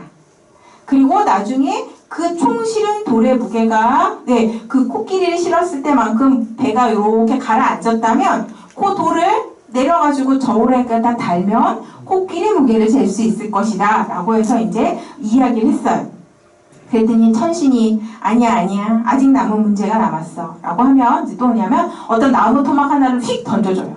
던져주면서 자 어디가 위고 어디가 뿌리게 알아맞혀봐 라고 했는데 솔직히 저부터도 이 나무 태기가 뚝 잘랐는데 어디가 위고 어디가 뿌리가 있는 쪽 이제 알게 뭐야 라고 하는데 이 아버지가 뭐라고 하냐면 아들아 그 나무를 물에 띄워봐라 라고 해요. 그래서 실제로 그래요. 저 해봤어요. 나무가요 한쪽으로 이렇게 살짝 기울잖아요. 그럼 그쪽이 뿌리 쪽이에요. 미세하게라도. 그래서 한쪽으로 기울어지는 쪽이 뿌리고 위로 뜨는 쪽이 위로 자라는 가지 부분이다 라고 이야기를 해요. 그래서 이제 천신이 마지막 세 번째 이제 이야기를 해요. 저기 똑같은 암컷 말 두 필이 있는데 어떤 게 엄마고 어떤 게 새끼게 크기도 똑같고 생긴 것도 똑같은데 둘 중에 하나는 엄마고 하나는 새끼인 거예요. 어떻게 구별을 할까라고 했어요. 그래서 근데 왕이 이제 세 번째 문제는 자기가 풀 수 있겠다고 자신을 한 거예요. 이건 나 할 수 있어. 그래서 가만히 봤는데 아무리 앞말을 샅샅이 조사를 하고 해봐도 도대체 누가 엄마고 누가 딸 말인지 모르겠는 거예요. 그래서 이제 대신이 또 아버지한테 가서 물었죠. 이제 대신이 이제 다 문제를 맞춘 줄 알고 왕이 물은 거예요. 대신이 잠깐만 제가 역시 또 집에 가서 생각을 해보고 오겠다고 해요. 그리고 생각을 하기는 뭐래요. 지하에 있는 이제 아버지를 만나러 가는 거죠. 이제 아버지한테 가서 그 얘기를 했더니 아버지가 그래요. 풀 맛있는 향긋한 풀을 줘봐라. 그랬을 때 지가 먼저 먹지 않고 새끼에게 밀어주는 게 어미 말이다 라고 해요. 근데 진짜 그렇게 된 거예요. 그래서 이제 이 세 문제를 다 맞췄어요. 그랬더니 천신이 씩 웃으면서 그래 너희 나라에는 지혜로운 자가 있구나 라고 이제 올라갔어요. 그리고서 막 임금이 이제 상을 내리겠다고 이 지혜로운 신하에게 상을 내리겠다라고 우리는 이제 천신의 보호를 받는다라고 했는데 이제 그 신하가 말해요. 사실은 이 세 문제는 제가 맞춘 게 아니라 이제 제가 아버지를 버리지 못해서 저희 집 토굴에 아버지를 모시고 있었는데 아버지가 알려주신 거다라고 해요. 그래서 왕이 어른의 지혜와 공로를 알아야 되는구나 라고 하면서 기로라고 하는 게 법으로 되어 있었대요. 노인을 버리는 그 기로법을 폐지시키고 이제부터 모든 왕들은 모든 나이든 부모들을 잘 공경을 하는 걸 법으로 해라 라고 했대요. 그래서 이제 또 경전에 나와요. 그때의 그 지하에 있었던 현명한 아버지는 전생에 석가모니 나였고 다음에 그 대신은 살이 부리고 다음에 노인을 버리라고 했던 악독한 왕은 아자세왕 그러니까 이제 아자세왕이고 천신은 나의 제자 아난이었다 이제 이런 이야기를 해요. 그래서 어떻든 경전에도 이제 당시에 중국에서 한역이 되면서 중국에서 있었던 이런 기사요 관련된 이야기가 경전에 이렇게 들어와요. 그리고 이 이야기는 산스크리트어 본이나 이런 데는 없어요. 결국은 이제 중국에서 만들어졌다는 이야기가 되는 거죠.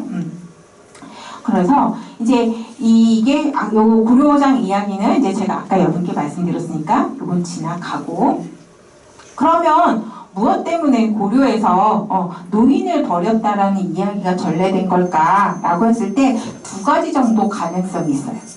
첫 번째는 뭐냐 하면 중국에서 아까 말씀드린 것처럼 춘추 전국시대 기원전 770년경 그때부터 이제 기사요라고 하는 풍습이 행해졌고, 그다음에 그러한 기사요 동굴도 제가 여러분들에게 이제 보여드렸어요. 이런 게 우리나라에 저먼 중국 애들은 그렇대라고 하는 그런 게 이야기가 이제 전해졌을 거예요. 그래서 실제로 이 기사요 동굴이 이게 중국 도남 지역에 유림굴이라고 하는 석굴이 있어요. 유림굴 석굴에 여기에 노인인묘도라고 적혀 있어요. 노인인묘도. 이게 왜 보세요? 벽돌을 쌓은 이 동그란 집에서 지팡이를 집은 이제 노인이 자식들과 헤어지는데 울어요. 예, 손수건으로 눈물을 막 닦고 있고 이 사람도 울어요. 네, 얘도 울어요. 그리고 얘는 대성통곡을 하고 막 엎어져 있어요. 네, 이렇게 하면서 이제 그 이별을 하는 이런 모습이 그 요런 풍습이 사실은 실존을 했고 이렇게 불교 벽화에도 이렇게 그려져 있어요. 그래서 중국의 풍습이 우리나라에 이렇게 말로써 전달이 된 거죠. 그런데 말로써 전달이 됐으면 끝났을 텐데, 그럼 이거가 기로국 아니면 기로장도 아니고 왜 고려장이냐고요. 살짝 이름은 비슷하지만 정치사, 사회사 하시는 분들은 이렇게 해석을 해요. 이제 고려사랑 조선왕조실록 어디에도 그런 이야기는 없어요. 그리고 솔직히 우리나라는 그 노인 공경 국가였잖아요. 있을 수가 없는 이야기인데 왜 애들 동화책에서 그런 걸 해가지고 너무도 우리나라는 그런 걸 했던 걸과 당연한 것처럼 어느 정도 세뇌를 시키잖아요. 그쵸? 이런 정말 나쁜 그렇게 하는데, 우리나라는 사실 이런 부모를 해치는 행위는 상상조차 할 수가 없는데요.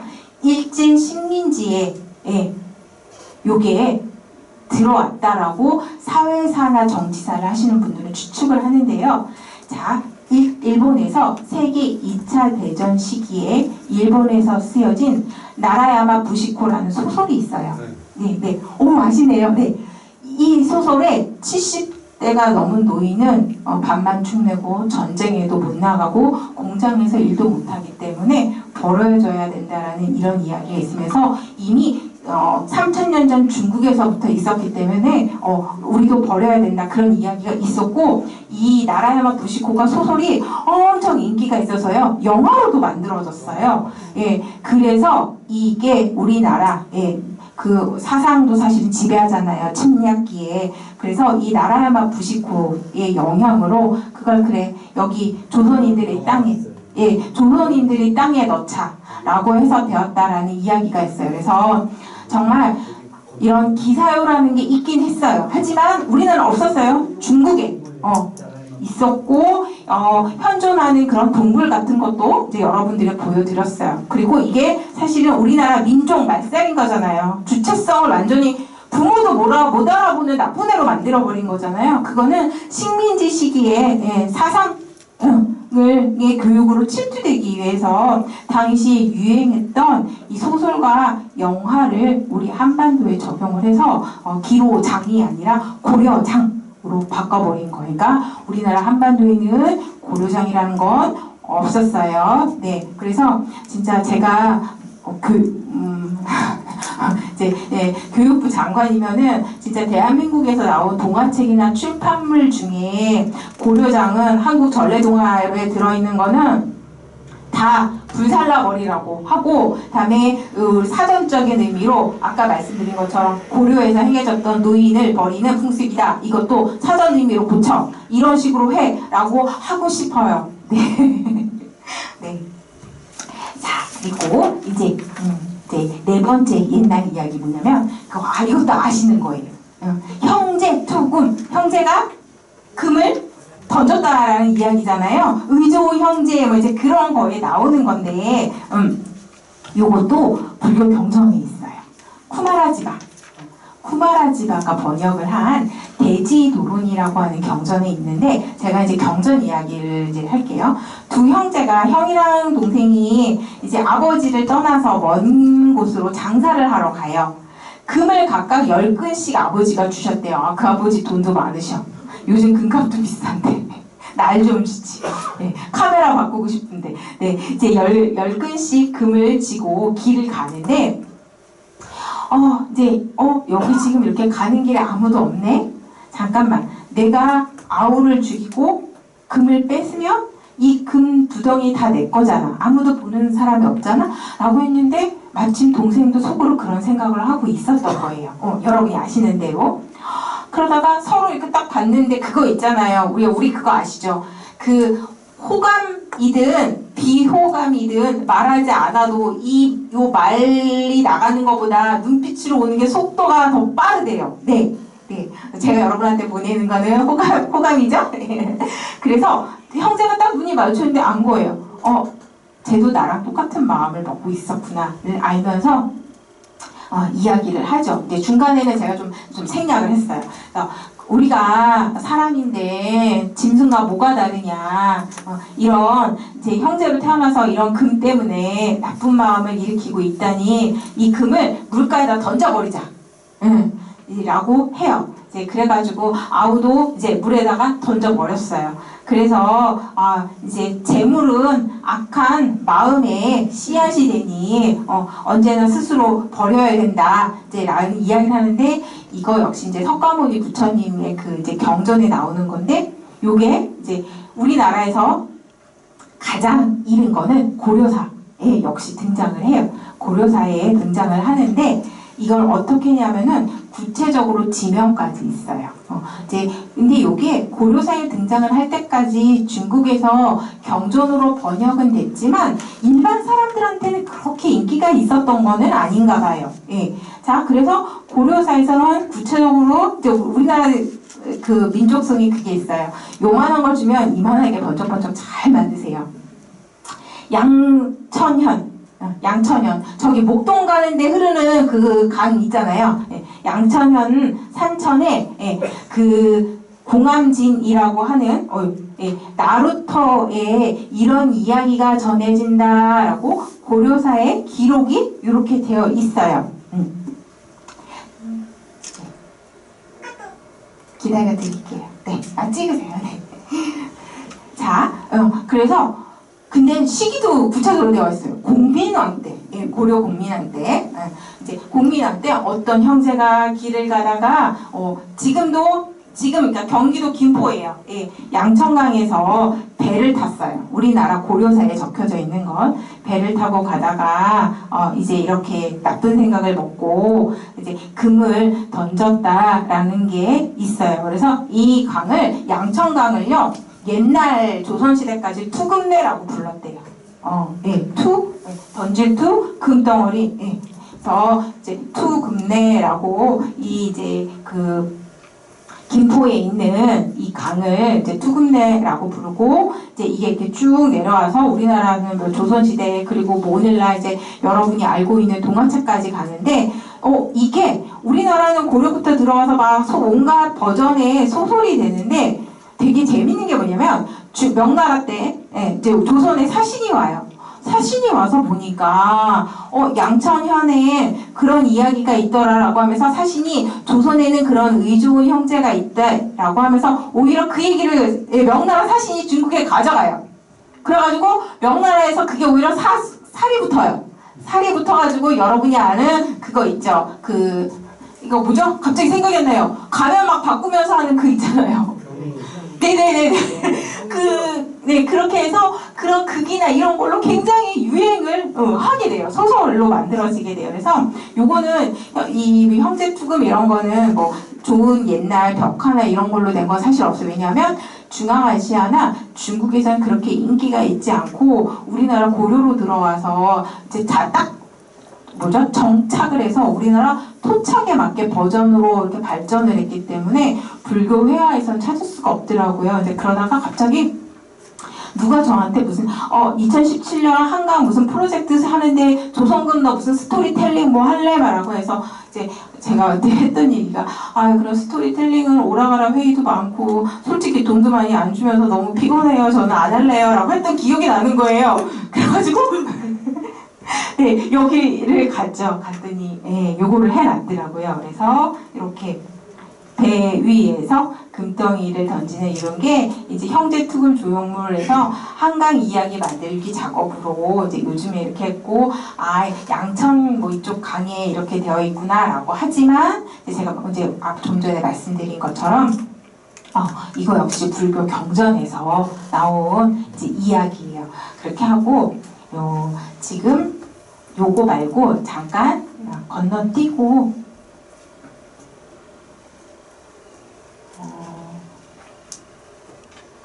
요거부터 할게요.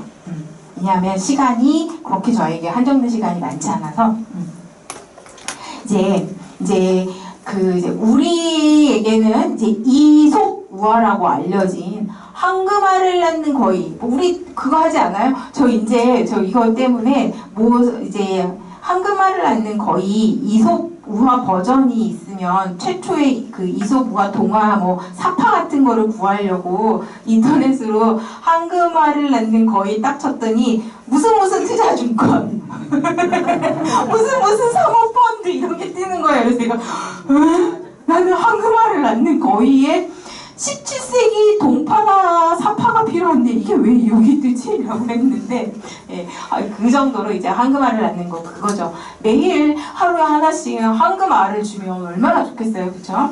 여러분이 알고 계신 바로 그거예요. 그래서 이건 이솝우화집에 들어있어요. 그러면 여러분 생각을 하세요. 이솝이 지은 거 아니에요? 라고 하는데 사실 그건 아니고요.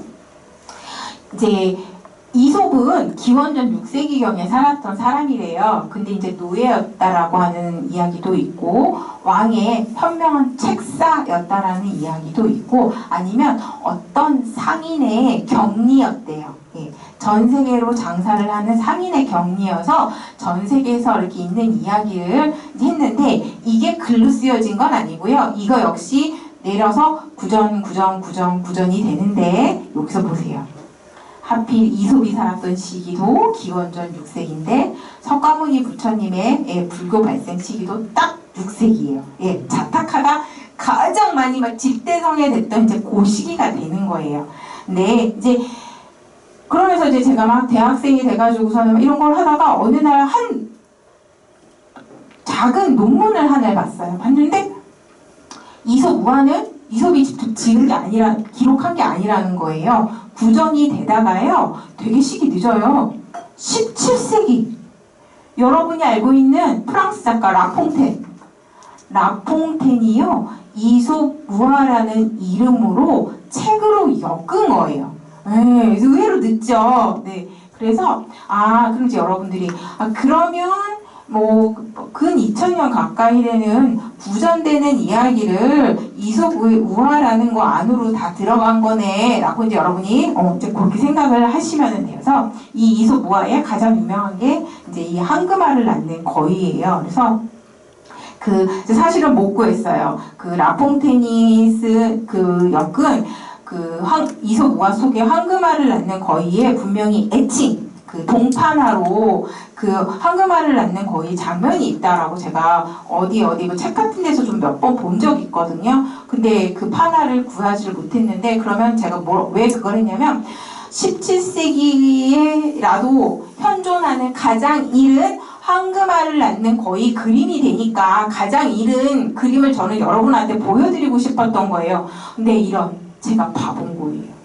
가만히 생각을 하다가 보니까 잠깐만 나 황금알을 낳는 거의 벽화 어디서 봤는데 했더니 몇 년 전에 러시아 상트페테르부르크의 에르미타즈 박물관 지하 복도를 막 뛰어가다가 에르미타즈는 툭 하면 길을 잃어요.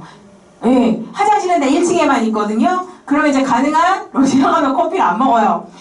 이제 제가 보는 중앙아시아 유물실은 3층 4층에 있는데 분명히 내가 저 나폴레옹 그림을 보고 갔어. 그럼 길을 잊어버리지 말아야지 하고선에 딱 올라왔는데 나폴레옹이 있는데 내가 들어가야 할 중앙아시아 방이 없어요. 나중에 보니까 나폴레옹 초상화의 버전이 7, 8개가 각 벽에 다 있더구만요. 그런 식인 거예요. 그래서 에르미타주에 60년을 근무를 한 키라 샤무슈 할머니가 뭐라고 하냐면, 야, 나도 아직도 여기 에르미타주에 있는 거 다 못 봤는데 너는 왜 네가 그거를 벌써 다 보려고 뛰어다니니? 라는 이제 이야기를 하세요. 네, 이제 그 정도인데 가만히 생각해보니까 맞아. 내가 화장실 가려고 길 잃어버려서 뛰어다니다가 벽화를 봤는데 나 그거 너무 재밌어서 그거 찍었는데 잠깐만 그 벽화가 몇 세기지? 라고 했는데 현존 가장 이른 버전 기원 후 6에서 7세기 정도의 이제 황금알을 낳는 거의 버전을 이제 보여드릴 거예요. 그래서 됐어 라퐁텐 파나 없어도 돼 이제 그러고 이제 제가 이렇게 수업 자료를 했는데 이거 알아요. 어느 날 농부가 울타리 안으로 거의 한 마리가 날아 들어왔어요. 그래가지고 오늘은 바빠 내일 쟤를 이제 잡아먹어야지 라고 해서 묶어놨는데 잡아먹으려고 가보니까 황금알을 하나 나왔잖아요. 그래서 진짜 황금알이야? 근데 이제 모이를 줬어요. 근데 다음날도 또 황금알을 낳는 거예요. 그랬더니 시장에 갖고 갔더니 아주 비싼 값을 줬어요. 그러니까 어느 날 더 큰 부자가 되고 싶었던 거죠. 좋아. 거위의 배를 가르면 더 많은 알이 나오겠지. 근데 이 농부는 아마 가짜 농부인 것 같아요. 사실 닭들도요, 뱃속 이렇게 갈라보면 옛날 시골에서 잡은 그 암탉 같은 거 보면 이제 막 계란이 되려고 메추리 할 만한 거 요만한 거 하나, 더 작은 거 한두 개 있고 걔가 이제 몸속에서 자라서 알이 되는 거잖아요. 근데 이 사람이 진짜 짝퉁 농부가 아니었다면 알았을 거 아니에요. 뱃속을 갈라봤자 없다고. 근데 어떻든 탐욕스러운 농부는 배를 갈라봤더니 보통 거위들처럼 붉은 피만 이제 쏟아져 나왔다라고 하는데, 이제 뭐 상태는 별로 안 좋아요. 한 7세기 정도의 이제 벽화고요. 근데 그래도 이제 여러분 뭐 이게 한 1500년 이상 넘었죠. 보실 수 있어요. 잘 보세요. 어떤 남자가 손에 여기도 황금알, 여기도 황금알, 여기 황금알이에요. 손에 이렇게 있고 거위가 있어요. 그러니까 얘가 모자도 벗고 손에 칼 들은 거 보세요. 칼을 들고 두 다리를 잡고 거위 배를 쭉 갈랐어요. 이 목은 이미 여기 뚝 떨어졌어요. 깨 하고 죽은 거죠. 근데 없어요. 여기는 황금알이 없어요. 그러니까 얘가 자기 머리를 쥐어뜯는 거죠. 이런 망했다. 이게 이제 그 현존 우리 지구상에서 존재하는 가장 이른 황금알을 낳는 거위 버전일 거예요. 근데 이제 여러분 속으로 그러시겠죠. 잠깐만, 여기가 그리스도 아니고 프랑스도 아닌데 7에서 8세기에 황금알을 낳는 거위가 왜 여기에 있어? 라고 하는데, 이게 지금 현재 이 벽화를 소장하고 있는 건 러시아 상트페테르부르크지만 얘를 어디서 가지고 왔냐면 우즈베키스탄. 우즈베키스탄이 그 상업도시인 반치켄트에서 갖고 왔어요.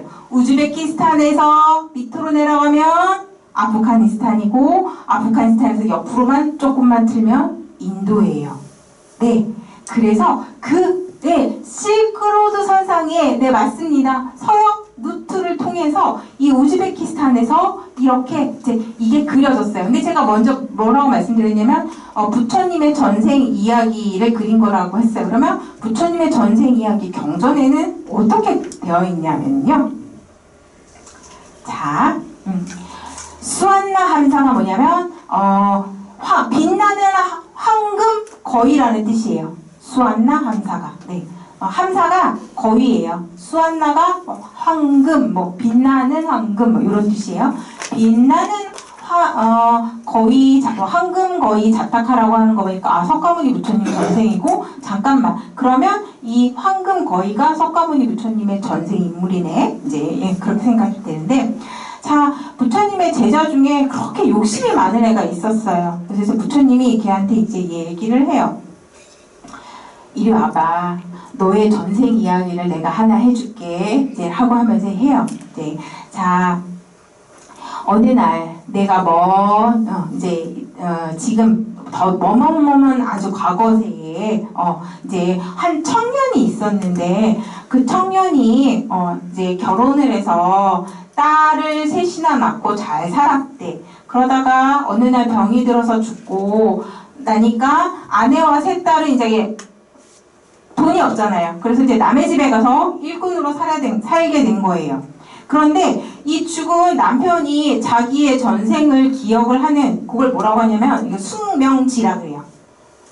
전생을 기억하는 지회, 이런 걸 이제 숙명지라고 하는데, 이제 우리 여기 그런 이제 뭐 민간에서는 그런 거죠. 망각수를 마시지 않아서 숙명지를 가지고 있다라고 하는데, 이제 그거는 우리 그 무속신앙에서 나온 거예요. 망각수 뭐 이런 거는. 숙명지를 갖춘, 그러니까 자기의 전생을 기억을 하는 황금 거위로 환생을 했어요. 그래서 내가 황금 거위로 이렇게 환생을 했는데, 잠깐만, 죽기 전에 나의 아내와 세 딸들은 그러면 어떻게 살고 있을까 궁금한 거죠. 그래서 가서 봤는데 너무너무 힘들게 남의 집에서 힘든 일을 하고 살고 있는 거예요. 네, 그래서 이제 가서 이제 찾아갔죠. 찾아가서 이야기를 해요. 자, 이거 말고 그림을 보면서 이제 이야기할게요. 제가 요거는 기억을 다 아니까. 아내에게 찾아가서 이야기를 해요. 나는 전생에 너의 남편이었다. 근데 이제 들은 척도 안 하죠. 저 새가 뭐래, 사람 말하는 것만도 신기한데 저 새를 잡아다 팔까 어쩔까 이제 막 그 얘기를 하는데, 근데 이 나의 몸은 황금으로 되어 있어서 내가 매일 너에게 황금으로 된 깃털을 하나씩 뽑아 줄 테니까 이 깃털을 가지고 장에 가서 팔면 세 딸과 어렵게 살지는 않을 거다라고 이제 이야기를 해요. 근데 이 엄마가 장에 가서 보니까 이거를 더 많이 갖고 오면 더 많은 돈을 준다라고 하는 거예요. 그래서 그러면 저 깃털을 다 뽑을까? 이제 라고 하면서 가만 또 한편으로 그런 거예요. 저 새가 만약에 아침에는 날아갔다가 저녁에 와서 저렇게 깃털을 하나씩 뽑아주는데 깜깜하잖아요. 그 배경이. 다음날 안 날라오면 어떡해? 이제 그런 여러 가지 생각이 드는 거예요. 그래서 어느 날 새를 잡아서 이 안에 가둬요. 꼼짝 못하게 가둬놓고 털을 다 뽑아버렸어요. 네. 근데 이 아버지 새는 그러지 말라 그랬어요. 하루에 하나씩 돋아나야지 황금털이 돋아나는 거지, 이렇게 다 뽑아버리면 황금털이 더 이상 돋아나지 않는다고 애원을 했는데 말을 듣지 않았어요. 그래서 어떻든 황금털을 다 뽑아서 정말 돈을 흥청망청 쓴 거죠. 이제 돈이 다 떨어질 때쯤 가둬놓은 거위가 이제 황금털이 돋았나? 어머나, 흰 털이 있는 그냥 일반 거위인 거예요. 아버지 거위에 많이 맞았던 거에서 예, 그러면서 이 아버지 거위는 부인과 세 딸을 원망을 하면서 이제 멀리 날아갔대요. 그래서 이제 이게 실크로드를 타고 오면서 이제 황금 깃털을 뽑아주는 거위에서 알을 낳아주는, 달걀을 낳아주는 이제 그런 이야기로 해서 이제 우리 이소무화로, 그래서 이소무화라는 이름을 짓고 우리들에게 이렇게 이제 전달이 된 거죠. 그래서 이제 나중에 이제 또 여러분들이 손자 손녀에게 황금알을 낳는 거위를 할 때는 이렇게 원래는 이것도 그렇게 된 건데 지역적인 특성으로 깃털을 뽑아주는 것보다 알을 낳는, 그래서 이제 인터넷 검색을 할 때 여러분들도 저처럼 황금알을 낳는 거위 이러면 무슨 투자증권 막 이런 거 나오는 거 이제 하지 마시고, 욕심 많은, 그 이제 그런 거를 경계하려고 이제 부처님께서 부처님께서 전생의 이야기가 이렇게 동화로 되었구나라고 이제 하시면 되고, 제가 지금 이제 시간을 제가 좀 벌었으니까 다시 가서 하나라도 더 할게요. 우리 이차돈 이야기 합시다. 이차돈. 384년에 불교를 이제 공인하게 된 이차돈의 순교에 대해서 얘기를 할게요. 이제 우리 되게 많이 들었어요. 중학교, 고등학교 때 맨날 그래요. 이차돈의 목을 뱉더니 목에서 흰 피가 뭐 20치 이상 솟아 올라왔고 하늘에서는 꽃비가 내렸다, 이제 막 그런 이야기를 해요. 그럼 여러분 다 아시다시피 인간의 그 혈소판이 빨간색이기 때문에 피가 붉은색이잖아요. 그러면 과연 피가 허옇게 솟아날 수 있을까? 뭐 이제 그런 이야기를 하다가 제가 이제 저희 언니가 이제 혈액암 전공이에요. 네, 언니한테 물었어요. 저는 근데 저보다 8살 많은 언니인데 언니가 지금도 세상에서 제일 무서워요. 네. 언니한테 옛날에 물었어요. 언니, 사람의 피가 하얗게 될 수가 있어? 그랬더니 이제 언니가 하더니 무슨 소리야? 헤모글로빈이 빨간색인데 이러는 거예요. 그게 만약에 하얗게 된 사람을 본 적 있어? 그랬더니 아직까지 본 적이 없어. 그래서 제가 이거 2차돈의 이야기를 했어요. 그랬더니 야, 너는 비유 이런 거 모르니? 은유 비유 몰라. 그래서 아니야 알았어 괜히 물었구나 이제 막 이랬는데 절대 사람의 피는 네, 이제 과학자의 의견에 따르면 흰색이 될 수 없답니다. 그러면 이제 이거는 어디서 온 걸까? 정말 경주에서만 있었던 네 상서로운 이제 일일까라고 하는데 이제 사실은 그게 아니고. 야, 2차돈이 이제 그렇게 왕한테 이야기를 2차돈이랑 버풍왕은요 삼촌과 조카 사이였다라고 요즘은 이제 역사학계에서는 거의 그렇게 고정되어 있어요. 이제 2차돈이 삼촌이 불교를 이제 공인화하고 각자 자기들의 그 토템 신을 믿는 귀족들을 누르기 위해서 이제 삼촌을 도와주고 싶으니까 그 신라 토후들이 신성시 여기는 천경님에다가 절을 지어버려요. 네, 절을 지으니까 이 귀족들이 가만히 있겠어요? 2차돈을 죽이라고 이제 하죠. 그래서 이제 왕이 이제 2차돈이 죽기 전날 밤 감옥에 와서 이야기를 했을 때 2차돈이 그랬대요. 내가 죽어서 불법이 존재함을 증명을 하면 왕의 뜻대로 되실 거라고 그리고 이제 2차돈이 순교를 했다라고 이제 여기까지 이제 여러분이 아시는 이제 말씀이에요. 자 그리고 네, 여러분들이 요거 되게 경주 국립박물관 가면 되게 많이 봐요. 이제 이게 백률사라고 하는 절에서 있었던 2차돈 순교비라고 해서 이제 이게 818년에 조성된 건데 자 목에서 무언가가 솟아올라요. 2차돈의 하얀 피가 솟아오르고 여기 목은 여기에 땡가랑 떨어져 있고 여기 꽃비가 막 날려요. 그런데 이게 정말 이제 또 하지. 자 그래서 불교 경전에 찬제파리품이라고 하는 본생담이 있어요. 결국은 찬제파리라고 하는 석가모니 부처님의 전생이라는 이야기거든요. 거기에 이제 한 나라에 이제 그 가리국이라고 하는 나라가 있었는데 거기에 찬제파리라고 하는 선인이 살았대요. 그런데 이제 왕이 찬제파리가 있는 숲에 궁녀들과 비빈을 데리고 소풍을 나온 거예요. 소풍을 나왔는데 왕이 피곤하니까 전날 과음을 했대요. 그래서 이제 자고서 깨보니까 어머 내 옆에서 예쁘게 있어야 할 그 비빈이나 왕비가 없는 거예요. 그래서 화가 나가지고 딱 가서 봤더니 비빈이랑 궁녀들이 찬제파리라고 하는 선인에게 불법을 듣고 있는 거예요. 그러면서 감탄을 하고 있는 거예요. 순간 화가 난 거죠. 네. 그래가지고 너는 도대체 뭐냐 라고 했더니 저는 인욕 그러니까 온갖 그 욕정과 화남과 번뇌와 이런 거를 참는 수행을 하고 있습니다 라고 하니까 왕이 이제 그랬겠죠. 거짓말이라고 하면서 자 내가 너를 그러면 지금부터 시험을 하겠다라고 하면서 그러니까 찬제파리가 뭐라고 하냐면 이게 거짓이면 이제 아니 진실이면 내가 인욕을 참고 수행을 해서 모든 고통과 욕심을 다 해탈할 수 있는 게 진실이라면 나의 피는 젖이 되고 다음에 몸은 손과 발을 잘라도 전처럼 다 회복이 될 거라고 이야기를 해요. 그래서 왕이 이 찬제파리를 정말 발목을 땡강땡강 잘라요. 땡강땡강 잘라서 경전을 보면서 그림을 보면서 말씀을 드릴게요. 자, 요거보다 여기서 이 사진이 더 나아요. 자세히 보면 이 칼을 들고 화난 이 사람이 누구냐면 가리왕이에요. 긴 칼을 들고 찬제파리를 자르고 있는데 그림 자세히 보면 없어요.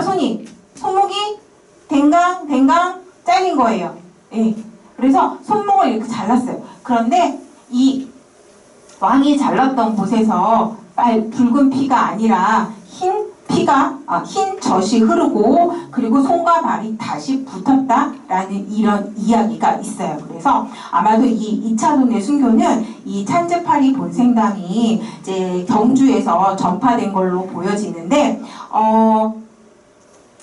그럼 이제 여러분들이 그러실 거예요. 경주까지 그러면 이 이야기가 전파가 됐을까라고 하는데 현우경 속에 들어있는 이 찬제파리품 본생담뿐만이 아니라 한 번쯤은 들어보셨을 굶주리는 호랑이에게 자기 몸을 보시를 한 전생의 시타르타 부처님 이야기라던가 이런 게 삼국유사에 적혀 있어요. 그리고 이게 현우경이라는 글은 없지만 그래서 아마 이런 다양한 본생담의 이야기와 함께 이렇게 찬제파리품이 이제 이렇게 전파가 되었고 그리고 정말 이차돈의 목에서 흰 피가 흘렀는지 어쩌는지는 알 수 없지만 불도를 이제 그 공인하는 과정에서 그 현우경의 이야기를 가졌다가 이제 널리 쓰지 않았을까라는 이야기를 하면서 이제 나중에 경주박물관에 가서 저 백률사 요 석당기를 만약에 보시면 이제 뭐 찬제팔이라는 이름은 기억이 안 날지언정 저것도 석가모니 부처님의 전생의 한 인물을 빌려와서 저렇게 신라에서 불교를 공인하는 데 사용을 했구나 라고 여러분이 생각을 해주시면 될 것 같습니다. 그래서 이제 오늘 제 그 강의는 여기까지 마치고요. 네, 혹시 뭐 지금 시간이 많진 않아 한 2분 정도 혹시 질문하실 거 있으시면 제가 질문 받도록 할게요. 우리나라 조선시대에도 기로연이라는 게 있었잖아요. 네네. 근데 그 기로와 그럼 이 기로 달라요. 한자가 달라요. 네네네. 그 기로연은요. 오래 사세요. 건강하세요. 그 기로예요. 네. 그래서 뭐 이제 이렇게 전파가 되면서 다양한 이야기들과 뭐 이렇게 싣고 갔겠지요. 일본의 그 나라야마 부시코라고 네네. 아까 그 제목이 소설 제목이라고 하셨는데 네. 지명으로 네네. 그 지형이 우리나라 장성군 전라남도 장성군 모양 네네. 큰 산 줄령으로 둘러싼 곳이 이름이 나라야마 부시라는 곳이 있어요. 네. 그 부시라는 말이 마디자자인데 네네네. 맞습니다. 나무 큰 나무 가지를 자르면 그 옆에가 이렇게 낙탄 눈두덩 모양 툭 튀어나오면서 이렇게 돼갖고 어떤 저 양구에 뭐 그 저 화산지 그런 것처럼 상지 그거 뭐냐 그런 모양이 되는데 그런 정도가 아니고 이게 군 단위로 엄청 큰 지역이 통째로 큰 산 줄령으로 둘러싸여 있어요. 거기가 일본의 옛날에 전통적으로 고르장을 지내던 곳이다 이거예요. 감사합니다. 근데 이제 그게 그 나중에 소설 제목화된 거네요. 지명이 그러면. 근데 일본 그 옛날부터 네네. 그 나라야마 부시라는 곳이 있어요. 그래서 일본 관서 지방에 네네. 그 군막대 있는 데로 해서 어디로 갔는데 네네. 저는 일본 여행을 많이 해봤어요 옛날에 젊을 때. 네. 갈 수 있어요. 일본 사람들도 알아요. 그 나라야마 부시를. 알겠습니다. 저 한번 제가 한 번 더 확인을 할게요. 감사해요. 좋은 정보 감사합니다. 네. 그리고 이제 제가 1시부터 동대대학원 이제 수업이 있어요. 이상 마치도록 하겠습니다. 감사합니다.